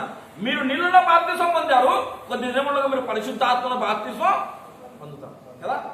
మొట్టమొదటిగా నీళ్ళ బాప్తిసం జరిగింది, తర్వాత పరిశుద్ధాత్మ బాప్తిసం జరిగింది. ఇశ్రాయేలీయులు అరణ్య యాత్ర ప్రారంభించినప్పుడు మొట్టమొదటిగా వారికి ఎదురైన అనుభవము ఎర్ర సముద్రం. అంటే మన ఆత్మీయ యాత్ర ప్రారంభించిన తర్వాత యేసు రక్తమును ఆశ్రయించి యేసయ్య బలి కిందికి మనం వచ్చి రక్షణ పొందుకున్న తర్వాత మనకు మొట్టమొదటిగా ఎదురయ్యే అనుభవం ఏంటంటే బాప్తిస్మము. బాప్తిస్మం. యేసు రక్తమును మనం ఆశ్రయిస్తేనే మనకు రక్షణ అని చెప్పుకున్నాం కదా ఇంతవరకు. యేసు రక్తమును ఆశ్రయించినంత మాత్రం సరిపోదు, బాప్తిసం పొందిన అనుభవం కూడా మనకు ఉండాలి. ఎందుకంటే గొర్రెపిల్ల రక్తం కిందకి వచ్చారు, వాళ్ళు రక్తం నీళ్ళ ద్వారా బద్దకాల మీద చల్లుకున్నారు, బయటకు వచ్చారు. బయటకు వచ్చిన తర్వాతనే వాళ్ళు ఏం చేశారు? ఎర్ర సముద్రం దాటడము, వాళ్ళు సముద్రంలో బాప్తిసం పొందిరి అన్నాడు. అంటే బాప్తిసం పొందడంతో మన రక్షణ యాత్ర నిశ్చయత కలుగుతుంది అనమాట. హల్లెలూయా. నిశ్చయమైతుంది, ఇంకా గ్యారెంటీగా. గొర్రెపిల్ల రక్తం కిందికి రావాలి మొదటిగా, తర్వాత బాప్తిసము తీసుకోవాలి. ఈ బాప్తిసంలో మళ్ళీ 2 రకాలు. ఒకటి నీటి బాప్తిసము, రెండవది పరిశుద్ధాత్మ బాప్తిసం. పరిశుద్ధాత్మ బాప్తిసం గురించి తర్వాత చెప్పుకుందాం. ఇది ఒక అనుభవం, నీటి బాప్తిసం పొందడం అనుభవం. తర్వాత ఇశ్రాయేలీయుల యాత్ర మళ్ళీ ఒకసారి చూద్దాం. నిర్గమాకాండములోనికి రండి. తర్వాత ఇంకొక అనుభవం వాళ్ళకి ఎదురైంది ప్రియులారా. నిర్గమాకాండములో 14వ అధ్యాయంలో మనం చూసుకున్నాం కదా ఎంతవరకు. 14వ అధ్యాయంలో వాళ్ళకి ఎర్ర సముద్రం ఎదురైంది కదా. ఈ ఎర్ర సముద్రాన్ని దాటారు. 15వ అధ్యాయం అంతా కూడా అదే ఉంది. ఎర్ర సముద్రాన్ని దాటిన తర్వాత వాళ్ళు దేవునికి స్తుతి చెల్లించారు. 16వ అధ్యాయంలోనికి రండి. ఇప్పుడు నిర్గమాకాండ 16. నిర్గమాకాండ 16.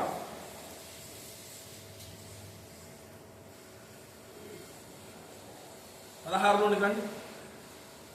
16లో ఇక్కడ వాళ్ళకు ఆకలి అయింది ప్రియులారా. మీరు చూడండి, మొదటి వచనం నుండి చూడండి. తరువాత ఇశ్రాయేలీయుల సమాజం అంతయు ఎలీము నుండి ప్రయాణమైపోయి ఎలీము నుండి బయలుదేరి 2వ నెల 15వ దినమున ఎలీమునకు సీనాయికి మధ్యనున్న సీను అరణ్యమునకు వచ్చిన. ఈ పేరేం పేరు గుర్తుపెట్టుకోండి అందరు. ఏం పేరు ఇది? సీను అరణ్యం. సీను అనే అడవి. ఆ అరణ్యములోనికి వచ్చిన తర్వాత ఏం జరిగిందంటే 2వ వచనం కూడా, ఆ అరణ్యములో ఇశ్రాయేలీయుల సమాజం అంతయు మోషే అహరోనుల మీద సనిగను. ఎందుకు సనిగారు? 3వ వచనంలో, ఇశ్రాయేలీయులు మేము మాంసమును వండుకొనొచ్చు కుండల ఏదో కూర్చుని తృప్తిగా ఆహారం తిన్నప్పుడు యెహోవా చేతి వలన ఏల చావకపోతిమి. ఈ సర్వ సమాజమును ఆకలి చేత చప్పుటకు ఈ అరణ్యములోనికి మమ్మల్ని అక్కడి నుంచి తోడుకొని వచ్చిందని వారితో అనగా. ఇక్కడ ఏ ప్రాబ్లం వచ్చిందండి? ఆకలైంది బాగా. అక్కడనే బాగుండే సార్ ఆ ఐగుప్తులో మాకి ఎంత బాధలు పడినా సరే టయానికి ఫుడ్ దొరుకుతున్నాయి. ఈ అరణ్యంలో ఎప్పుడైతే ప్రారంభమైనాయో అడవిలో ఫుడ్ ఎక్కడ ఉంటుందండి? ఫుడ్ లేదు, ఆకలితో చచ్చిపోతున్నామన్న అనుభవం ఎదురైంది. అప్పుడు దేవుడు ఏం చేశాడు చెప్పండి? ఆకాశం నుండి మన్నాను కురిపించాడు. ఇక్కడ కూడా మనకు దేవుడు ఒక పాఠాన్ని నేర్పిస్తున్నాడు పిల్లలు. మనం కూడా ఆత్మీయ యాత్రలో ఆకాశం నుండి గురించి ఆహారములు తినే అనుభవం మనం పొందుకొని ఉండాలి. ఇలా యాత్ర ఎట్లా ప్రారంభమైంది? గొర్రెపిల్ల రక్తము దగ్గర ప్రారంభమైంది. గొర్రెపిల్ల రక్తమును దాని రక్తమును ఇళ్ళ ద్వార బంధకాల మీద చల్లుకున్నారు. అప్పుడు విడుదల దొరికింది. విడుదల దొరికిన తర్వాత మొదటిగా వీరికి వచ్చిన అనుభవం ఏంటి? ఎర్ర సముద్రం. ఎర్ర సముద్రం అంటే దేనికి సూచన? బాప్తిసంలో ఎన్ని రకాలు? మళ్ళీ ఏమేమి బాప్తిస్మాలు? నీటి బాప్తిసము, పరిశుద్ధాత్మ బాప్తిసం. ఈ బాప్తిసం అనే అనుభవాన్ని దాటిన తర్వాత ఇంకొకటి ఏంటంటే ఆకలైంది. ఆకలిస్తే ఆకాశం నుండి ఆహారము కురిసింది. ఈ అనుభవం కూడా మనం పొందుకోవాలి. ఆకాశం నుండి ఆహారం ఇంతకుముందు చెప్పాను, మనం పోయిన వారం మనం కూడా చెప్పాను, మళ్ళీ ఒకసారి చెప్తా వినండి, ఏం పర్వాలేదు. ఆకాశం నుండి ఆహారం కురిసింది, వాళ్ళ చేతుల్లోనూ కురవలేదు. ఎక్కడ కురిసింది? అది భూమి మీద కురిసిందా? భూమి మీద కురిసింది. వాళ్ళు ఏం చేశారంటే ఉదయాన్నే లేచి వెళ్ళి ఆ ఆహారాన్ని కూర్చుకొని తిన్నారనమాట. అక్కడ మీరు చదవండి, 16వ అధ్యాయంలోనికి రండి. 16వ అధ్యాయము 4వ వచనం. యెహోవా మోషేను చూచి, అందరూ చూస్తూ ఉండండి ప్రియులారా. యెహోవా మోషేను చూచి, ఇదిగో నేను ఆకాశం నుండి మీ కొరకు ఆహారం కురిపించెదను. ఇదిగో నేను ఆకాశం నుండి మీ కొరకు ఆహారం కురిపించదను. వారు నా ధర్మశాస్త్రం అనుసరించి నడుచులో లేదో అని. ఎందుకు కురిపించదను ఆకాశం నుండి అంటే రీజన్ చెప్తున్నాడు దేవుడు ఇక్కడ. వారు నా ధర్మశాస్త్రం అనుసరించి నడుతురో లేదో అని నేను వారిని పరీక్షించున్నట్లు ఈ ప్రజలు వెళ్ళి ఏనాటి భక్త్యము ఆనాడే కూర్చుకున్నవారు. ఆకాశం నుండి ఆహారం కురిపిస్తాను నేను. ఒకటేసారి ఒక 10 రోజులకు సరిపడా ఆహారం కురిపించను. ఒకరోజు కురుస్తుంది తెల్లవారుజామునే, ఇంకా చీకటిగా ఉన్నప్పుడు వెళ్ళాలి అడవికి. లేచి వెళ్ళి అక్కడ కూర్చున్న ఆహారాన్ని తీసుకొచ్చుకొని ఒక రోజుకు ఆ కుటుంబానికి సరిపడంత ఆహారాన్ని తెచ్చుకోవాలి. తెచ్చుకున్న తర్వాత ఆ రోజులో దాన్ని తినేసేయాలి. మరుసటి రోజుకి అది ఏమైతుందో కుళ్ళి కంపు కొడుతుంది. మళ్ళీ మరుసటి రోజు ఆహారం కావాలంటే మళ్ళీ ఏం చేయాలి? మళ్ళీ తెల్లవారుజామున లేచి వెళ్ళాలి, వెళ్ళి తెచ్చుకోవాలన్నమాట. ఇట్లా ప్రతిరోజు కూడా తెల్లవారుజామున లేచి ఆహారాన్ని తెచ్చుకోవాలి. ఇది వాళ్ళకు దేవుడు పెట్టిన పద్ధతి. ఇక్కడ ఎందుకు ఆ పద్ధతి పెట్టాడు దేవుడు? ఈ ప్రజలు నా ధర్మశాస్త్రమును అనుసరించి నడుతురో లేదో అని వారిని పరీక్షించున్నట్లు ఈ ప్రజలు ఏనాటి భత్యమో ఆనాడే కూర్చుకోవాలన్నాడు. అంటే అర్థమైందంటే మనము కూడా ఆత్మీయ యాత్రలో క్షేమంగా నడవాలంటే ప్రతిరోజు కూడా ఉదయాన్నే దేవుని వాక్యం అనే ఆహారాన్ని భుజించే అలవాటు మనకు ఉండాలన్నమాట. హల్లెలూయా. దేవుని వాక్యము చదువుతూ పరలోకము నుండి దైవ ప్రత్యక్షతలు పొందే అనుభవం మనకు ఉండాలి. దేవుని వాక్యం చదవాలండి. ఇక్కడ ఎన్నో విషయాలు చెప్పొచ్చు. ఈ పాయింట్ దగ్గర ఎన్నో విషయాలు చెప్పచ్చు. ఆకాశం నుండి ఆహారం కురిసింది కదా, అది దేనికి సూచన అంటే వాక్యం అనే మనకు ఆహారం కదా. వాక్యము ఆకాశం నుండి వస్తుందా, బైబిల్లో నుంచి వస్తుందా? నాకు చెప్పండి. ఇప్పుడు వాక్యం అనే ఆహారము ఆకాశం నుండి వస్తుందా, బైబిల్ నుంచి వస్తుందా? కరెక్ట్గా చెప్పాలి నాకు. వాక్యం అనే ఆహారము ఆకాశం నుండి మనకు వస్తుందా, బైబిల్ నుంచి వస్తుందా? ఇప్పుడు దీనికి అర్థమయ్యేటట్టు ఒక మాట చెప్తా. ఇశ్రాయేలులకు ఆహారము ఆకాశం నుండి వచ్చిందా, భూమి నుండి వాళ్ళు తీసుకున్నారా? భూమి నుండి తీసుకున్నారు. వచ్చిందేమో. అట్లాగే దేవుడి వాక్యము కూడా ఆకాశం నుండి రావాలి, బైబిల్లోంచి మనం తీసుకోవాలన్నమాట. హల్లెలూయా. ఇది దేవుడు నియమించిన పద్ధతి. ఎట్లాగంటే చెప్తున్నా, బాగా వినండి. మనము బైబిల్లో ఇప్పుడు కొంచెం బాగా వినండి, దేవుని నడిపింపు ప్రకారం ఒక మాట చెప్తున్నా. బైబిల్లో ఒక మాటలు కొరింథీయులకు రాసిన 2వ పత్రికలోనికి రండి. కొరింథీయులకు రాసిన 2వ పత్రిక 4వ అధ్యాయంలోనికి రండి ఒకసారి. 3వ అధ్యాయం, క్షమించండి, 3వ అధ్యాయం. కొరింథీయులకు రాసిన 2వ పత్రిక 3వ అధ్యాయం 6వ వచనం. అందరూ చూడండి. కొరింథీయులకు రాసిన 2వ పత్రిక 3వ అధ్యాయము 6వ వచనం. ఆయనే మమ్మును కొత్త నిబంధనకు అనగా ఏమంటాడు అక్కడ, బాగా వినండి. అక్షరమునకు కాదు గాని ఆత్మకే పరిచారకులముటకు మాకు సామర్థ్యం కలిగించి ఉన్నాడు. అక్షరము చంపును గాని ఆత్మ జీవింపజేయు. బాగా ఇక్కడ నా వైపు చూడండి. ఇక్కడ ఒక అద్భుతమైన సత్యం దాగుంది. ఇక్కడ అదేంటంటే అక్షరము చంపును గాని ఆత్మ జీవింపజేయను అన్నాడు కదా. ఈ మాటలో అక్షరము అన్నదానికి వ్యతిరేకంగా ఏం వాడాడు? ఆత్మ అన్న మాట వాడాడు కదా. ఇప్పుడు ఆత్మ అన్నదానికి వ్యతిరేకంగా ఏముందండి అక్కడ? అక్షరం. ఆత్మ అన్నదానికి వ్యతిరేకంగా సాధారణంగా ఏముండాలి? శరీరం ఉండాలి కదా. శరీరము ఆత్మకును, ఆత్మ శరీరమునకు విరోధముగా అపేక్షించుతున్నాయి అంటాడు గలతీ పత్రికలో. శరీరం ఉంది, ఆత్మ ఉంది. మనకి మన లోపల ఆత్మ ఉంది, పైన శరీరం ఉంది కదా. ఆత్మ అనే దానికి వ్యతిరేకంగా శరీరం అనేది వాడాలి. అక్కడ ఆత్మ అనేది దానికి వ్యతిరేకంగా ఏం వాడాడు? అక్షరం వాడాడు కదా. అక్షరం ఉంది, దాని లోపల ఏముందంటే ఆత్మ ఉందన్నమాట. ఒక మనిషికి పైన శరీరం ఉంటుంది, ఈ శరీరం లోపల ఆత్మ ఉంటుంది కదా. అట్లాగే బైబిల్లో అక్షరాలు ఉన్నాయి. బాగానండి, బైబిల్లో ఇక్కడ ఏమున్నాయి? అక్షరాలు ఉన్నాయి. ఈ అక్షరాల లోపల కనిపించకుండా దేవుని ఆత్మ ఉన్నది. పైన శరీరం ఉంది మనకు, ఈ శరీరం లోపల కనిపించకుండా ఒక ఆత్మ ఉంది, దాన్ని ఎవరు చూడలేము. అట్లాగే దేవుని వాక్యంలో కూడా పైన అక్షరాలు ఉన్నాయి, ఈ అక్షరాల లోపల కనిపించకుండా దేవుని ఆత్మ ఉంది. ఆ ఆత్మను మనం పట్టుకోవాలన్నమాట. హల్లెలూయా. అక్షరాలు మాత్రమే పట్టుకొని నడిస్తే అక్షరము చంపును అన్నాడు. అక్షరం ఏం చేస్తుంది? చంపును. అక్షరాలు పట్టుకొని నడవద్దు, ఆత్మను పట్టుకొని నడవాలన్నమాట. హల్లెలూయా. అదే మాట దావీదు ఇంకొక మాటలో చెప్తాడు ఏంటంటే, నీ ధర్మశాస్త్రమునందు ఆశ్చర్యమైన సంగతులు చూచినట్లు నా కనులు 119వ కీర్తన 18వ వచనం. ఇప్పుడు ఎవరు తేకండి. హల్లెలూయా. 119వ కీర్తన 18వ వచనంలో ఏముంటుందంటే, నీ ధర్మశాస్త్రమునందు ఆశ్చర్యమైన సంగతులు చూచినట్లు నా కన్నులు బాగా నా కన్ను తెరువమని దావీదు ప్రార్థన చేస్తున్నాడు. అంటే దావీదు గుడ్డోడా? ఆ స్టేట్మెంట్ అంటే నేను ఇక్కడ మనం గమనించాల్సింది ఏంటంటే పిల్లలు, ఎందుకు వినండి వినండి అని చెప్తున్నానంటే, ప్రతి మాటలో కూడా ఏదో మనకు తెలియని విషయం ఉంటుంది. అందరం ఏమనుకుంటామంటే సాధారణంగా అన్ని మాటలు మనకు తెలిసినవే కదా, వాక్యం అదేం తెలియదేమో అన్నట్టుగా వింటాం. కానీ అక్కడే మనకు అర్థం కాని విషయం ఒకటి ఉంటుంది. జాగ్రత్తగా మన దృష్టి కేంద్రీకరిస్తే తప్ప మనకు అర్థం కాదన్నమాట. నీ ధర్మశాస్త్రం నందు ఆశ్చర్యమైన సంగతులు చూసినట్టు నా కళ్ళు తెరువమన్నాడు. అంటే దావీదు గుడ్డివాడా అంటే కాదు, గుడ్డివాడైతే కాదు కదా. దావీదు 2 కాళ్ళు బాగానే పనిచేస్తున్నాయి. ఇంకొక విషయం ఏంటంటే, నీ ధర్మశాస్త్రం నందు ఆశ్చర్యమైన సంగతులు అన్నాడు. ధర్మశాస్త్రంలో ఏమున్నాయి? ఆశ్చర్యమైన సంగతులు. వాటిని నేను చూడలేకపోతున్నా అన్నాడు.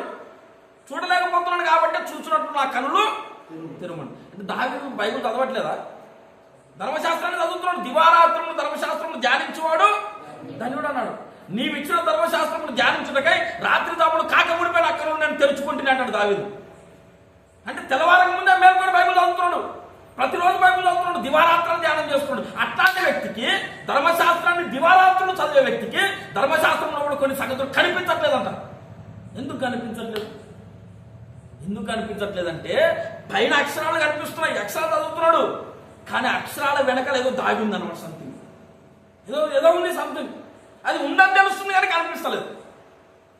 ఏదో ఉంది సార్, ఇక్కడ ఏమో అర్థం కావట్లేదు, ఏదో ఉంది మ్యాటర్ కానీ ఉంది కానీ కనిపిస్తలేదు అనమాట. దాన్ని ఏమంటే ఆత్మ అంటారు అనమాట. హల్లెలూయా. అక్షరాల్లో ఉన్నదా మాట, లోపలికి పోతే దేవుడు మన మనోనేత్రాలు వెలిగిస్తే తప్ప మనకు అర్థం కాని విషయాలు. హల్లెలూయా. ఇప్పుడు అర్థమైంది ఆ విషయం. బైబిల్లో అందరు బైబిల్ చదువుతారండి, అందరు బైబిల్ చదువుతారు. చదువు వచ్చిన ప్రతి ఒక్కరు బైబిల్ చదువుతాడు. కానీ చదువు వచ్చిన ప్రతి ఒక్కరికి దేవుడు తన ఆశ్చర్యమైన సంగతులు బోధించడు. మన మనోనేత్రాలు వెలిగించబడాలి. అలా వెలిగించబడాలంటే పరిశుద్ధాత్మ దేవుడు నీ మీదికి రావాలి. పరిశుద్ధాత్మ దేవుడు నీ మీదికి వచ్చినప్పుడు నీ అంతరంగ పురుషుని కన్నులు తెరవబడతాయి అన్నమాట. అప్పుడు బైబిల్లో అంతవరకు నీకు కనిపించని కొత్త కొత్త సంగతులు నీకు కనిపిస్తాయి. అదే విషయమే, అదే అధ్యాయమే ఎన్నో కొత్త కనిపిస్తుంది అనమాట. ఇంకో కొత్త విషయం అర్థమవుతుంది అనమాట. లోపల ఉన్న ఆత్మ దొరుకుతుంది అనమాట మనకు. హల్లెలూయా. దాన్ని ఏమంటారంటే ప్రత్యక్షత అంటారు. హల్లెలూయా. ప్రత్యక్షత అంటారు. ఈ ప్రత్యక్షత అన్నది పైనుండి వస్తుంది అనమాట. హల్లెలూయా. పైనుండి వస్తుంది.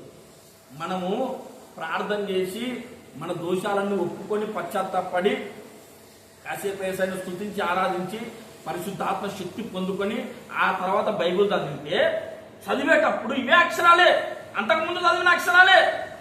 అట్లా చదివేటప్పుడు పైనుండి ఒక ఆలోచన నీ మనసులో కొత్త ఆలోచన వస్తుంది. ఆ ఆలోచన నీకు కనిపిస్తుంది అనమాట. అర్థమైంది అందరికీ? ఆ ఆలోచన నీకు నీ మనసులోకి దేవుడు ప్రవేశపెట్టిన ఆలోచన నీ బైబిల్లో కనిపిస్తుంది అనమాట. దాన్ని ఏమంటే ప్రత్యక్షత. వాళ్ళకి ఆహారం ఎక్కడి నుంచి వచ్చింది? పైనుండి వచ్చింది. వాళ్ళు ఎక్కడి నుంచి తీసుకున్నారు? భూమి నుంచి తీసుకుని. అట్లాగే మన బైబిల్ చదివేటప్పుడు మనకు ఆలోచన పైనుండి వస్తుంది. కానీ నీకు పైనుండి వచ్చిన ఆలోచనకు ఆధారము లేఖనాల్లో నీకు కనిపిస్తుంది అనమాట. అర్థమైందా? దాన్ని ఏమంటే ప్రత్యక్షత అంటారు. దీనికి చాలా ప్రూఫ్లు ఉన్నాయి, టైం సరిపోదు. మళ్ళీ ఎప్పుడైనా ఫ్యూచర్లో ఉంటే చెప్పుకుందాం, టైం సరిపోదు. ఇట్లా ప్రతిరోజు కూడా మనము దైవ ప్రత్యక్షతలు పొందుకొని వాక్యాహారాన్ని భుజించడం అలవాటు చేసుకోవాలి. ఇశ్రాయేలీయులు ఏనాటి పత్యం ఆనాడే కూర్చుకోవాలి. మనము కూడా ఆత్మ సంబంధమైన అసలు శిశులైన ఇశ్రాయేలీయులు, మనం నూతన నిబంధన ఇశ్రాయేలీయులు. మనం వాళ్ళ అక్షర సంబంధమైన ఇశ్రాయేలీయులు, శరీర సంబంధమైన యూదులు వాళ్ళు. మనము అసలు శిశులైన దేవుని ఇశ్రాయేలీయులు. మనం ఏం చేయాలంటే ఈ అనుభవం కూడా మనం పొందుకొని నడవాలన్నమాట. హల్లెలూయా. వాళ్ళ చరిత్ర ఎందుకు రాసిపెట్టాడు దేవుడు? వేల సంవత్సరాల కాల పరీక్షకు నిలిచి లేఖనాలను దేవుడు మన దగ్గరికి తెచ్చాడు. వాళ్ళ చరిత్రను మనం చూపిస్తున్నాడు. వాళ్ళ చరిత్ర మనకెందుకు సార్? మనకెందుకు అంటే నువ్వు నడవాల్సిన త్రోవ ఇట్లా ఉంటుందని దేవుడు నీకు చెప్పడానికి వాళ్ళ జీవితంలో అప్పుడు జరిగించాడు దేవుడు.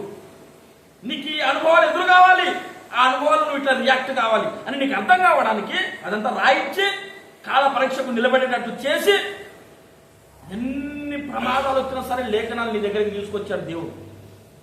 అంటే ఎవరు నేర్పిస్తున్నాడు ప్రియులారా? ఇశ్రాయేలీయుల యాత్రలో మొట్టమొదటిగా ఏ అనుభవం వల్ల పొందారు? ప్రారంభం ఎట్లయింది ఇప్పుడు చెప్పండి నాకు. ఫస్ట్ ఎక్కడ? పస్కా బలి కదా. బలి, గొర్రె పిల్లను బలిచ్చి ఇళ్ల ద్వారా బంధకం మీద రక్తాన్ని, అప్పటితో వాళ్ళ యాత్ర ప్రారంభమైంది. యేసు రక్తం కిందికి రావడంతో మన ఆత్మీయ యాత్ర ప్రారంభమవుతుంది. తర్వాత వాళ్ళకి ఏం ఎదురైంది? ఎర్ర సముద్రం ఎదురైంది. ఎర్ర సముద్రం అంటే బాప్తిస్మానికి. ఆ తర్వాత ఎర్ర సముద్రం దాటిన తర్వాత నువ్వు ఇంకొక అనుభవం పొందుకోవాలి. అది ఏంటంటే లేఖనాలను ధ్యానించి ప్రతిరోజు కూడా లేఖనాల నుంచి వాక్యం అనే ఆహారాన్ని కూర్చుకునే అలవాటు మనకు ఉండాలి కదా. ఇది ఎక్కడంటే సీను అరణ్యం. అందుకే పేరు గుర్తుపెట్టుకోండి అని చెప్పాను ఫస్ట్. సీను అరణ్యం. తర్వాత 16వ అధ్యాయంలో మనం చదువుకున్నాం కదా. మళ్ళీ రాండి ఒకసారి నిర్గమాకాండం చేయండి అందరూ కూడా. నిర్గమాకాండము 16వ అధ్యాయంలో సీను అరణ్యములకు వచ్చాము మనం కదా. తర్వాత 17వ అధ్యాయంలోనికి రండి. 17వ అధ్యాయంలో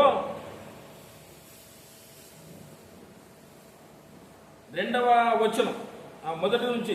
తర్వాత ఇశ్రాయేలీయుల సర్వ సమాజం, నేనే చదువుతున్నా, మళ్ళీ మీరు చదివిన టైం వేస్ట్ అవుతుంది, నేనే చదువుతుందో చూడండి. తర్వాత ఇశ్రాయేలీయుల సర్వ సమాజము యెహోవా మాట చొప్పున తమ ప్రయాణంలో సీను అరణ్యం నుండి ప్రయాణమైపోయి ఎక్కడికి వచ్చారు? రెఫీదీములో దిగిరి. ప్రజలు తమకు తాగ నీళ్లు లేనందున మోషేతో వాదించుచు త్రాగుటకు మాకు నీళ్ళు ఇమ్మని అడగగా మోషే, మీరు నాతో వాదింపనేలా, యెహోవాను శోధింపనేలా అని వాడుతూ చెప్పారు. ఇక్కడ ఏం జరిగింది? సీను అరణ్యంలోనికి వచ్చారు. సీను అరణ్యంలో నుంచి రెఫీదీములోకి వచ్చారు. క్షమించండి, బాగా వినండి. గొర్రెపిల్ల బలితో ప్రారంభమైంది వాళ్ళ యాత్ర కదా. నా వైపు చూస్తూ బాగా వినండి. గొర్రెపిల్ల బలితో ప్రారంభమైంది, రక్త ప్రోక్షణ కింద నుంచి ప్రారంభమైంది. తర్వాత ఎర్ర సముద్రం దగ్గరకు వచ్చారు. ఎర్ర సముద్రం నుంచి సీను అరణ్యం దగ్గరకు వచ్చారు. సీను అరణ్యం దగ్గర ఏం దొరికింది? ఆహారం దొరికింది, ఆకాశం నుండి. తర్వాత రెఫీదీముకి వచ్చారు. ఇక్కడ ఏమైంది? దాహం వేసింది వాళ్ళకి. దాహం వేస్తే ఏం జరిగింది? బండను కొడితే నీళ్ళు వచ్చాయి కదా. గుర్తుంది ఆ సంభవం మీకు? అక్కడ అదే ఉంటుంది, మీరు తర్వాత చదవండి. దాహం వేస్తే మోషేకి దేవుడు ఏం చెప్పాడు? బాగా మోషేకి ఏం చెప్పాడంటే అక్కడ మీరు చూడండి, 6వ వచనం చదవండి. 6వ వచనం. అక్కడ హోరేబులోని బండ మీద నేను నీకు ఎదురుగా నిలిచెదను. అక్కడ హోరేబులోని బండ మీద నేను నీకు ఎదురుగా నిలిచెదను. బండను కొట్టగా ప్రజలు త్రాగుటకు దానిలో నీళ్లు వేయలేదని మోషేతో నీవు ఆ బండను ఏం చేయాలి? కొట్టాలి. కొడితే ఏమొస్తున్నాయి? నీళ్ళు వస్తాయి. ఆ నీళ్లు ప్రజలు తాగాలి. ఈ బండ ఉంది కదా, ఈ బండను కొరింథీయులకు రాసిన మొదటి పత్రికలోనికి రండి. ఇప్పుడు కొరింథీయులకు రాసిన మొదటి పత్రిక 10వ అధ్యాయం. ఈ బండను ఏం చేయమని చెప్తానంటే పౌలు ఏమంటాడంటే 4వ వచనం చదవండి. 14.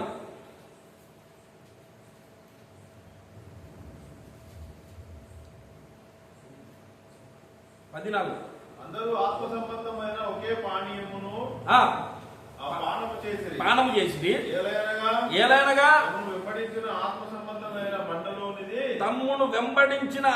సంబంధమైన బండలోనిది త్రాగి. బాగా వినండి, ఇక్కడ ఒక బండ కనిపిస్తుంది. ఇక్కడ కూడా ఈ బండ ఎవరిని వెంబడించిందంట? ఇశ్రాయేలీయులను ఏం చేసింది? వెంబడించింది. బాగా వినండి, ఒక బండ వెంబడించింది వాళ్ళని, భౌతికమైన బండని. ఇశ్రాయేలీలు వాళ్ళు కొన్ని 6 లక్షల మంది కాలుబలం అన్నాడు అక్కడ. 6 లక్షల మంది అంటే ఇంకా పిల్లలు పెద్దలు స్త్రీలు అందరూ కలిపి దాదాపు ఒక 20 లక్షల మంది ఉండే ఉంటారు. అన్ని లక్షల మంది బయలుదేరిపోతుంటే వాళ్ళతో పాటు ఒక బండ నడిచింది అనమాట. ఒక బండ వాళ్ళు దాన్ని పట్టించుకోకుండా నడిచారు. ఎర్ర సముద్రం దాటారు, ఆ బండ వెంటనే వచ్చింది. సీను అరణ్యం దగ్గరకు వచ్చారు, ఆ బండ వెంటనే ఉంది. రెఫీదేములోకి వచ్చినప్పుడు దేవుడు ఏం చెప్తున్నాడు అంటే వాళ్ళకి దాహం వేసింది. దాహం వేస్తే మిమ్మల్ని వెంబడించింది కదా ఒక బండ, ఆ బండను ఏం చేయాలి? కొట్టాలి. కొడితే అందులోంచి నీళ్ళు వస్తాయని చెప్పాడు. ఆ బండ క్రీస్తే అంటాడు అక్కడ కదా, చూద్దా ఆ మాట. ఆ బండ క్రీస్తే. ప్రియులారా, ఇక్కడ ఒక అద్భుతమైన సత్యం ఉంది. మన ఆత్మీయయాత్ర ప్రారంభమైనప్పటి నుంచి మనల్ని ఒక బండ వెంబడిస్తుంది. ఆ బండ ఏంటంటే క్రీస్తు అనే బండ. హల్లెలూయా. యేసయ్య మనల్ని విడిచిపెట్టుకోడండి, మన వెంటనే ఉంటాడు ఆయన. మన చేయి పట్టుకొని వాళ్ళని నడిపిస్తాడు ఆయన. కనిపించాడు అంతే, కనిపించాడు అంతే. నీకు ఒక చిన్న ఉదాహరణ వేరే పాష గారు ఎవరో చెప్పారు, చాలా బాగుంటుంది. ఏంటంటే ఒక ఆయన దేవునితో పాటు నడుస్తున్నాడు. దేవుడు ఒక వ్యక్తి ఇద్దరు నడుస్తున్నాడు. ఇట్లాంటి స్టోరీలు బాగా ఇంట్రెస్ట్ ఉంటాయి, వినండి బాగా. హల్లెలూయా. నేను చెప్పను కానీ ఏదో గుర్తొచ్చింది చెప్తున్నా. యేసయ్య ఈయన ఒక భక్తుడు నడుస్తూ ఉన్నారు. ఇద్దరు అరణ్యంలో నడుస్తున్నారు. నడుస్తూ ఉంటే ఏం జరిగిందంటే ఇద్దరి అడుగులు కనిపిస్తున్నాయి. ఈ భక్తుని అడుగులు, దేవుని అడుగులు. ఎన్ని అడుగులు ఉంటాయి? మొత్తం 4 అడుగులు ఉంటాయి. 4 అడుగులు కనిపిస్తున్నాయి. దేవుడు కనిపించట్లేదు, భక్తుడు ఉన్నాడు. ఇంకొక 2 అడుగులు పక్కన కనిపిస్తున్నాయి.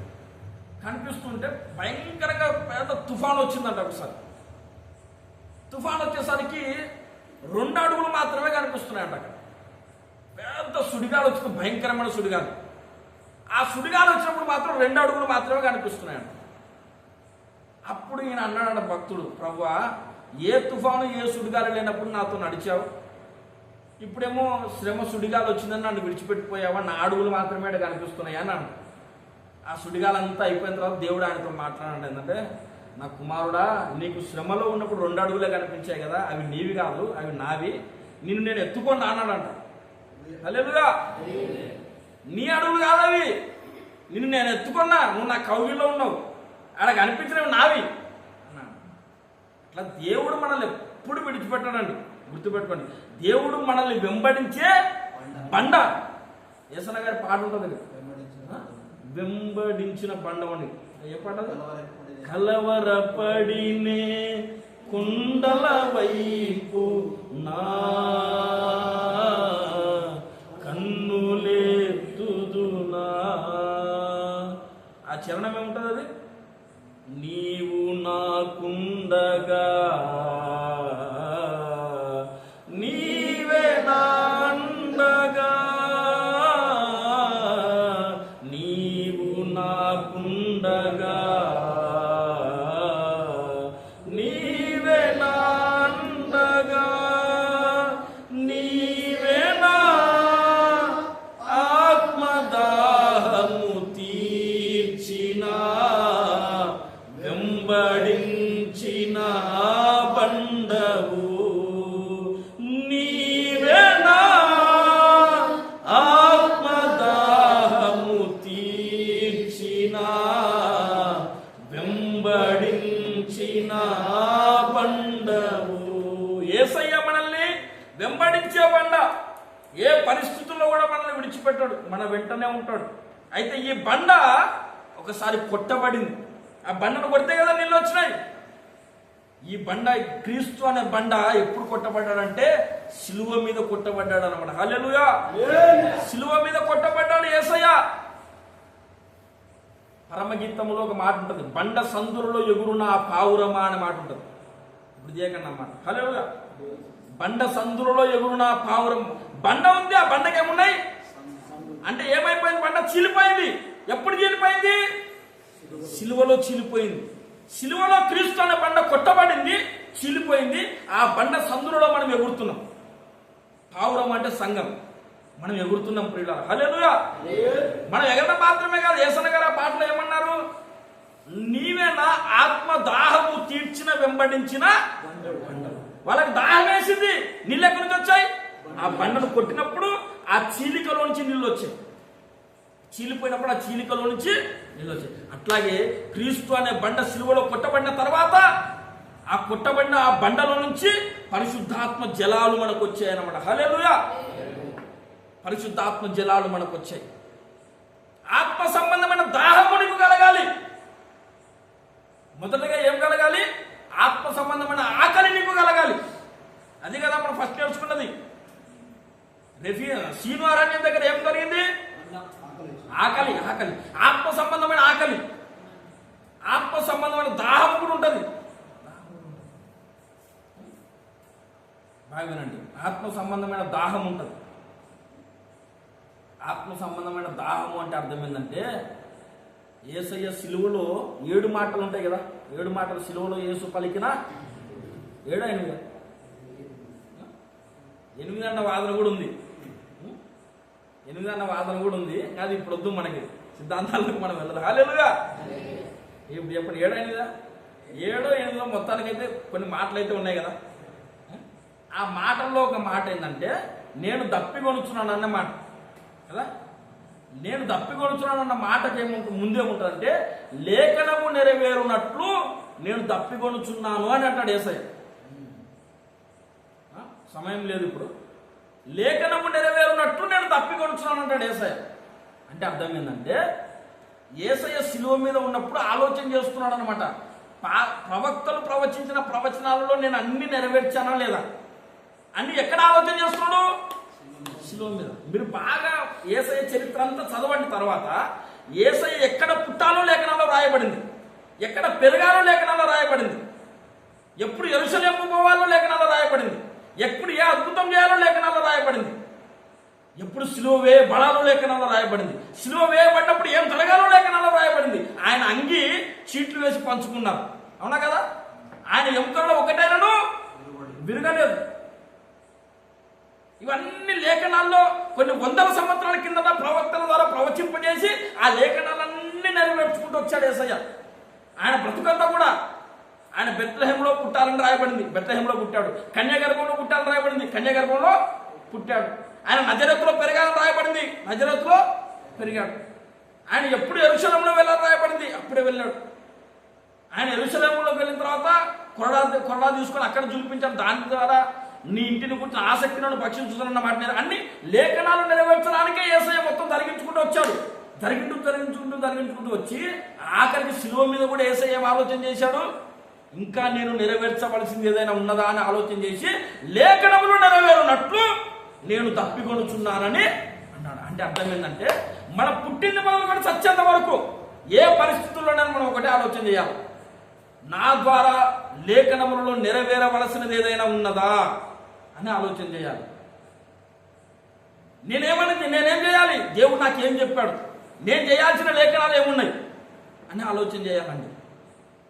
అది ఆత్మ సంబంధమైన దాహం అన్నమాట. హల్లెలూయా. ఈ దాహం ఉండాలి, మనకి దాహం ఉండాలి. పిల్లారా, ఎన్ని అనుభవాలు చెప్పుకున్నాం మనం. ఐగుప్తు నుంచి బయలుదేరిన యాత్ర ప్రారంభం ఎట్లయింది? గొర్రెపిల్ల రక్తం. గుర్తుపెట్టుకోవాలి, ఇవి మైండ్లో ఫిక్స్ అయిపోవాలన్నమాట. అర్ధరాత్రి లేపినా సరే మనం చెప్పగలగాలి. గొర్రెపిల్ల రక్తమును ఇళ్ల ద్వార బంధకాల మీద చల్లుకోవడం ద్వారా ఫరో వాళ్ళను వదిలిపెట్టాడు. అట్లాగే గొర్రెపిల్ల మన కొరకు బలైంది. యేసు అనే గొర్రెపిల్ల మన కొరకు బలయ్యాడు. ఆ రక్తమును మనం ఆశ్రయించడం ద్వారా మన యాత్ర ప్రారంభమవుతుంది. సైతాను మనం వదిలిపెడతాడు. లోకం నుండి మనం బయటకు వస్తాం. వాళ్ళు ఐగుప్తు నుంచి బయటకు వచ్చారు, మనం లోకం నుండి బయటకు వస్తాం. ఇది ప్రారంభం. తర్వాత వాళ్ళకి ఏమెదురైంది? అంటే బాప్తిసం తీసుకోవాలి. బాప్తిసం తీసుకున్న తర్వాత ఏమెదురైంది? సీను అరణ్యం. ఈ పేరు గుర్తుపెట్టుకోండి, సీను అరణ్యం. సీను అరణ్యం దగ్గర మన్నా కదా, అంటే వాక్యం అనే ఆహారం రోజు రోజుకు మనం కూర్చుకోవాలి. ఎట్లా కూర్చుకోవాలో చెప్పాను నేను, మర్చిపోకండి. అది కూడా వాక్యం అనే ఆహారం ప్రతిరోజు మనం కూర్చుకోవాలి. ఆ తర్వాత వాళ్ళకు దాహం వేసింది. ఇదేం అరణ్యం? రెఫీదిం. గుర్తుపెట్టుకోండి కొంచెం, ఎందుకంటే ఈ పేర్లు గుర్తుపెట్టుకుంటే ఏంటంటే మనకు ఫిక్స్ అయిపోతుంది అనమాట. రెఫీదిం అరణ్యం. అక్కడ ఏమైంది? దాహం వేసి. దాహం వేస్తే బండను కొడితే నీళ్ళు వచ్చాయి. అట్లాగే క్రీస్తు అనే బండ సిలువలో కొట్టబడింది. ఆ బండ నుంచి వచ్చిన పరిశుద్ధాత్మ జలాలు మనం త్రాగాలి. లేఖనాలు నెరవేర్చడానికి దాహం మనలో కలగాలి. ఈ అనుభవం కూడా మనం సంపాదించాలి. ఈ ఈ 3 అనుభవాలు ఒక రకంగా చెప్పాలంటే 4 అనుభవాలు.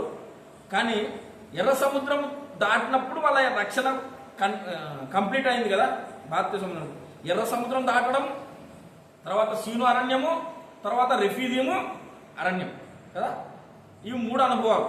ఈ 3 అనుభవాలు దాటిన తర్వాత వాళ్ళు ఇంకొక అరణ్యానికి వచ్చారు, ఇంకొక ప్లేస్కి వచ్చారు. అదేంటంటే సీనాయి అరణ్యము. ప్రియులారా మీరు తీయండి ఒక్కసారి, మళ్ళీ నిర్గమాకాండంలోనికి రండి. నిర్గమాకాండం ముగించేస్తున్న ప్రియులారా, క్షమించండి, కొంచెం సమయం ఎక్కువైంది, చూసుకోలేదు నేను కూడా సమయాన్ని. నిర్గమాకాండం 19వ అధ్యాయం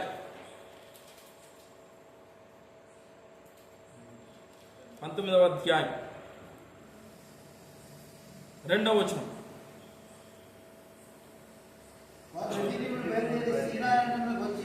వారు రెఫీదీము నుండి బయలుదేరి సీనాయి అరణ్యమునకు వచ్చి ఆ అరణ్యమందు దిగిరి. దిగినప్పుడు 3వ వచనం నుండి ఇప్పుడు మోషే దేవుని యొద్దకు ఎక్కిపోవగా యెహోవా పర్వతం నుండి అతన్ని పిలిచి అన్నాడు కదా. హల్లెలూయా. ఇప్పుడు నా వైపు చూడండి. ఎర్ర సముద్రము దాటారు, తర్వాత సీను అరణ్యం దగ్గరకు వచ్చారు, ఆ తర్వాత ఇంకొక అక్కడి నుంచి షిఫ్ట్ అయ్యి మళ్ళీ ఎక్కడికి వచ్చారు, రెఫీదీము దగ్గరకు వచ్చారు. రెఫీదీము దాటి మళ్ళీ ఎక్కడికి వచ్చారు, సీనాయి పర్వతం. సీనాయి పర్వతం దగ్గరకు వచ్చినప్పుడు దేవుడు ఏం చేశాడంటే పిలిచాడు అనమాట. మోషేని ఏం చేశాడు, అందరిని పిలవలేదండి, బాగా వినండి, అందరిని పిలిచాడా? అందరిని పిలవలేదు కదా. ఇంకొక మాట అన్నాడు దేవుడు అక్కడ, మీరు చూడండి, అందరూ ఎక్కి రాకూడదు అన్నాడు. 24వ అధ్యాయంలోనికి రండి. నిర్గమాకాండం 24, నిర్గమాకాండం 24:2. మోషే మాత్రము అన్నాడా? మోషే మాత్రము యెహోవాను సమీపింపవలను, వారు సమీపింపకూడదు, ప్రజలు అతనితో ఎక్కి రాకూడదు, అందరు రాకూడదు అన్నాడు కదా. మోషేని ఏం చేయమన్నాడు, ఎక్కి రమ్మన్నాడు. ప్రజలందరూ కూడా ఎక్కడానికి ట్రై చేసామన్నాడు, ఎవరు రావద్దు అన్నాడు. మోషేని మాత్రమే ఎందుకు పిలిచాడు? ఎందుకు పిలిచాడంటే మార్కు సువార్తలో ఇంతకుముందు మనం ఒక మాట చదువుకున్న గుర్తుందా? ఆయన తనకిష్టమైన వారిని పిలువగా వారు ఆయన యొద్దకు కొండ మీద. మోషేను మాత్రమే పిలిచాడు. యేసయ్య కూడా తనకిష్టమైన వాళ్ళని పిలువగా వాళ్ళు పిలిచిన వాళ్ళు మాత్రమే వచ్చారు. అట్లాగే దేవుడు కూడా అందరిని పిలవడానికి కొండ మీదకి. సీనాయి పర్వతం మీద ఎన్నో అద్భుతమైన ఆశ్చర్య కార్యాలు జరుగుతాయి. అవేమంటే భౌతిక సంబంధమైన ఆశ్చర్యాలు కాదు. నేను వచ్చే వారం చెప్తా ఇవన్నీ. వచ్చే వారం ఇంకా చాలా అద్భుతమైన సబ్జెక్ట్ ఉంటుంది. ఈరోజు ఏంటంటే ఇదంతా కూడా ఉపోద్ఘాతం, అసలు చిత్రమైన మ్యాటర్ వచ్చే వారం స్టార్ట్ అవుతుంది. అదేలుగా ఇంకా ఈ సీరియస్ మనం కొనసాగిద్దాం. ఇది కొంచెం సీరియస్ మ్యాటర్. ఇంకా చాలా చాలా కొత్త కొత్త సంగతులు మనం నేర్చుకుందాం. సీనాయి పర్వతం దగ్గరికి మనం వచ్చిన తర్వాత మనల్ని దేవుడు ఎక్కిరమ్మని పిలవాలంటే మనం ఏం చేయాలంటే ఆయన తనకి ఇష్టమైన వారిని పిలువగా అన్నది కదా. అంటే మనం దేవుడికి ఇష్టలం కావాలి. ఇష్టలం కావాలంటే ఏం చేయాలి? ఇప్పుడు అందరికి ఒక మాట గుర్తు రావాలి. దేవుడికి ఇష్టం కావాలంటే ఏం చేయాలి? విశ్వాసము లేకుండా దేవునికి ఇష్టలైనట ఆ మాట ఉంది కదా బైబిల్లో. విశ్వాసం మనకు ఉండాలి.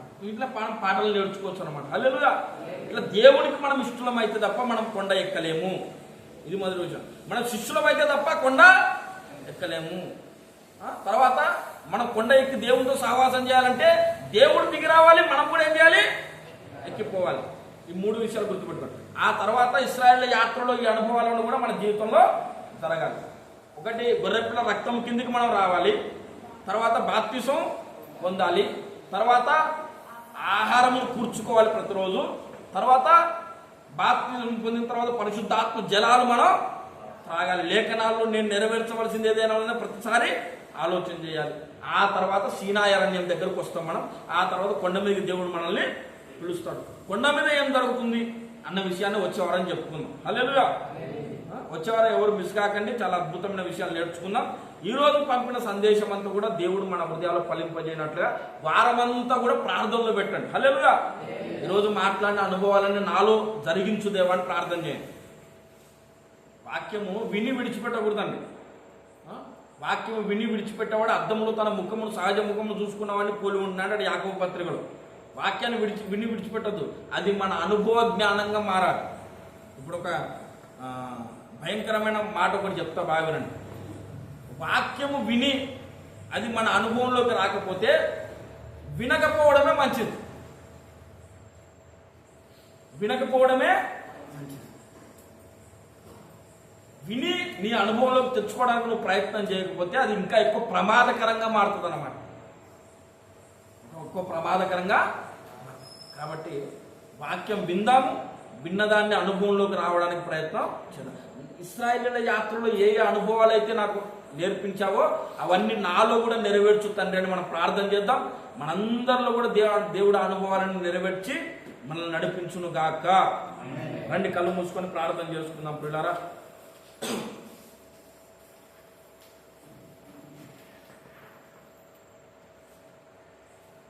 అందరము కళ్ళు మూసుకొని ప్రార్థన చేసుకుందాం. హల్లెలూయా హల్లెలూయా హల్లెలూయా స్తోత్రం ప్రభువా. అందరము ప్రార్థన చేసుకుందాం. దేవా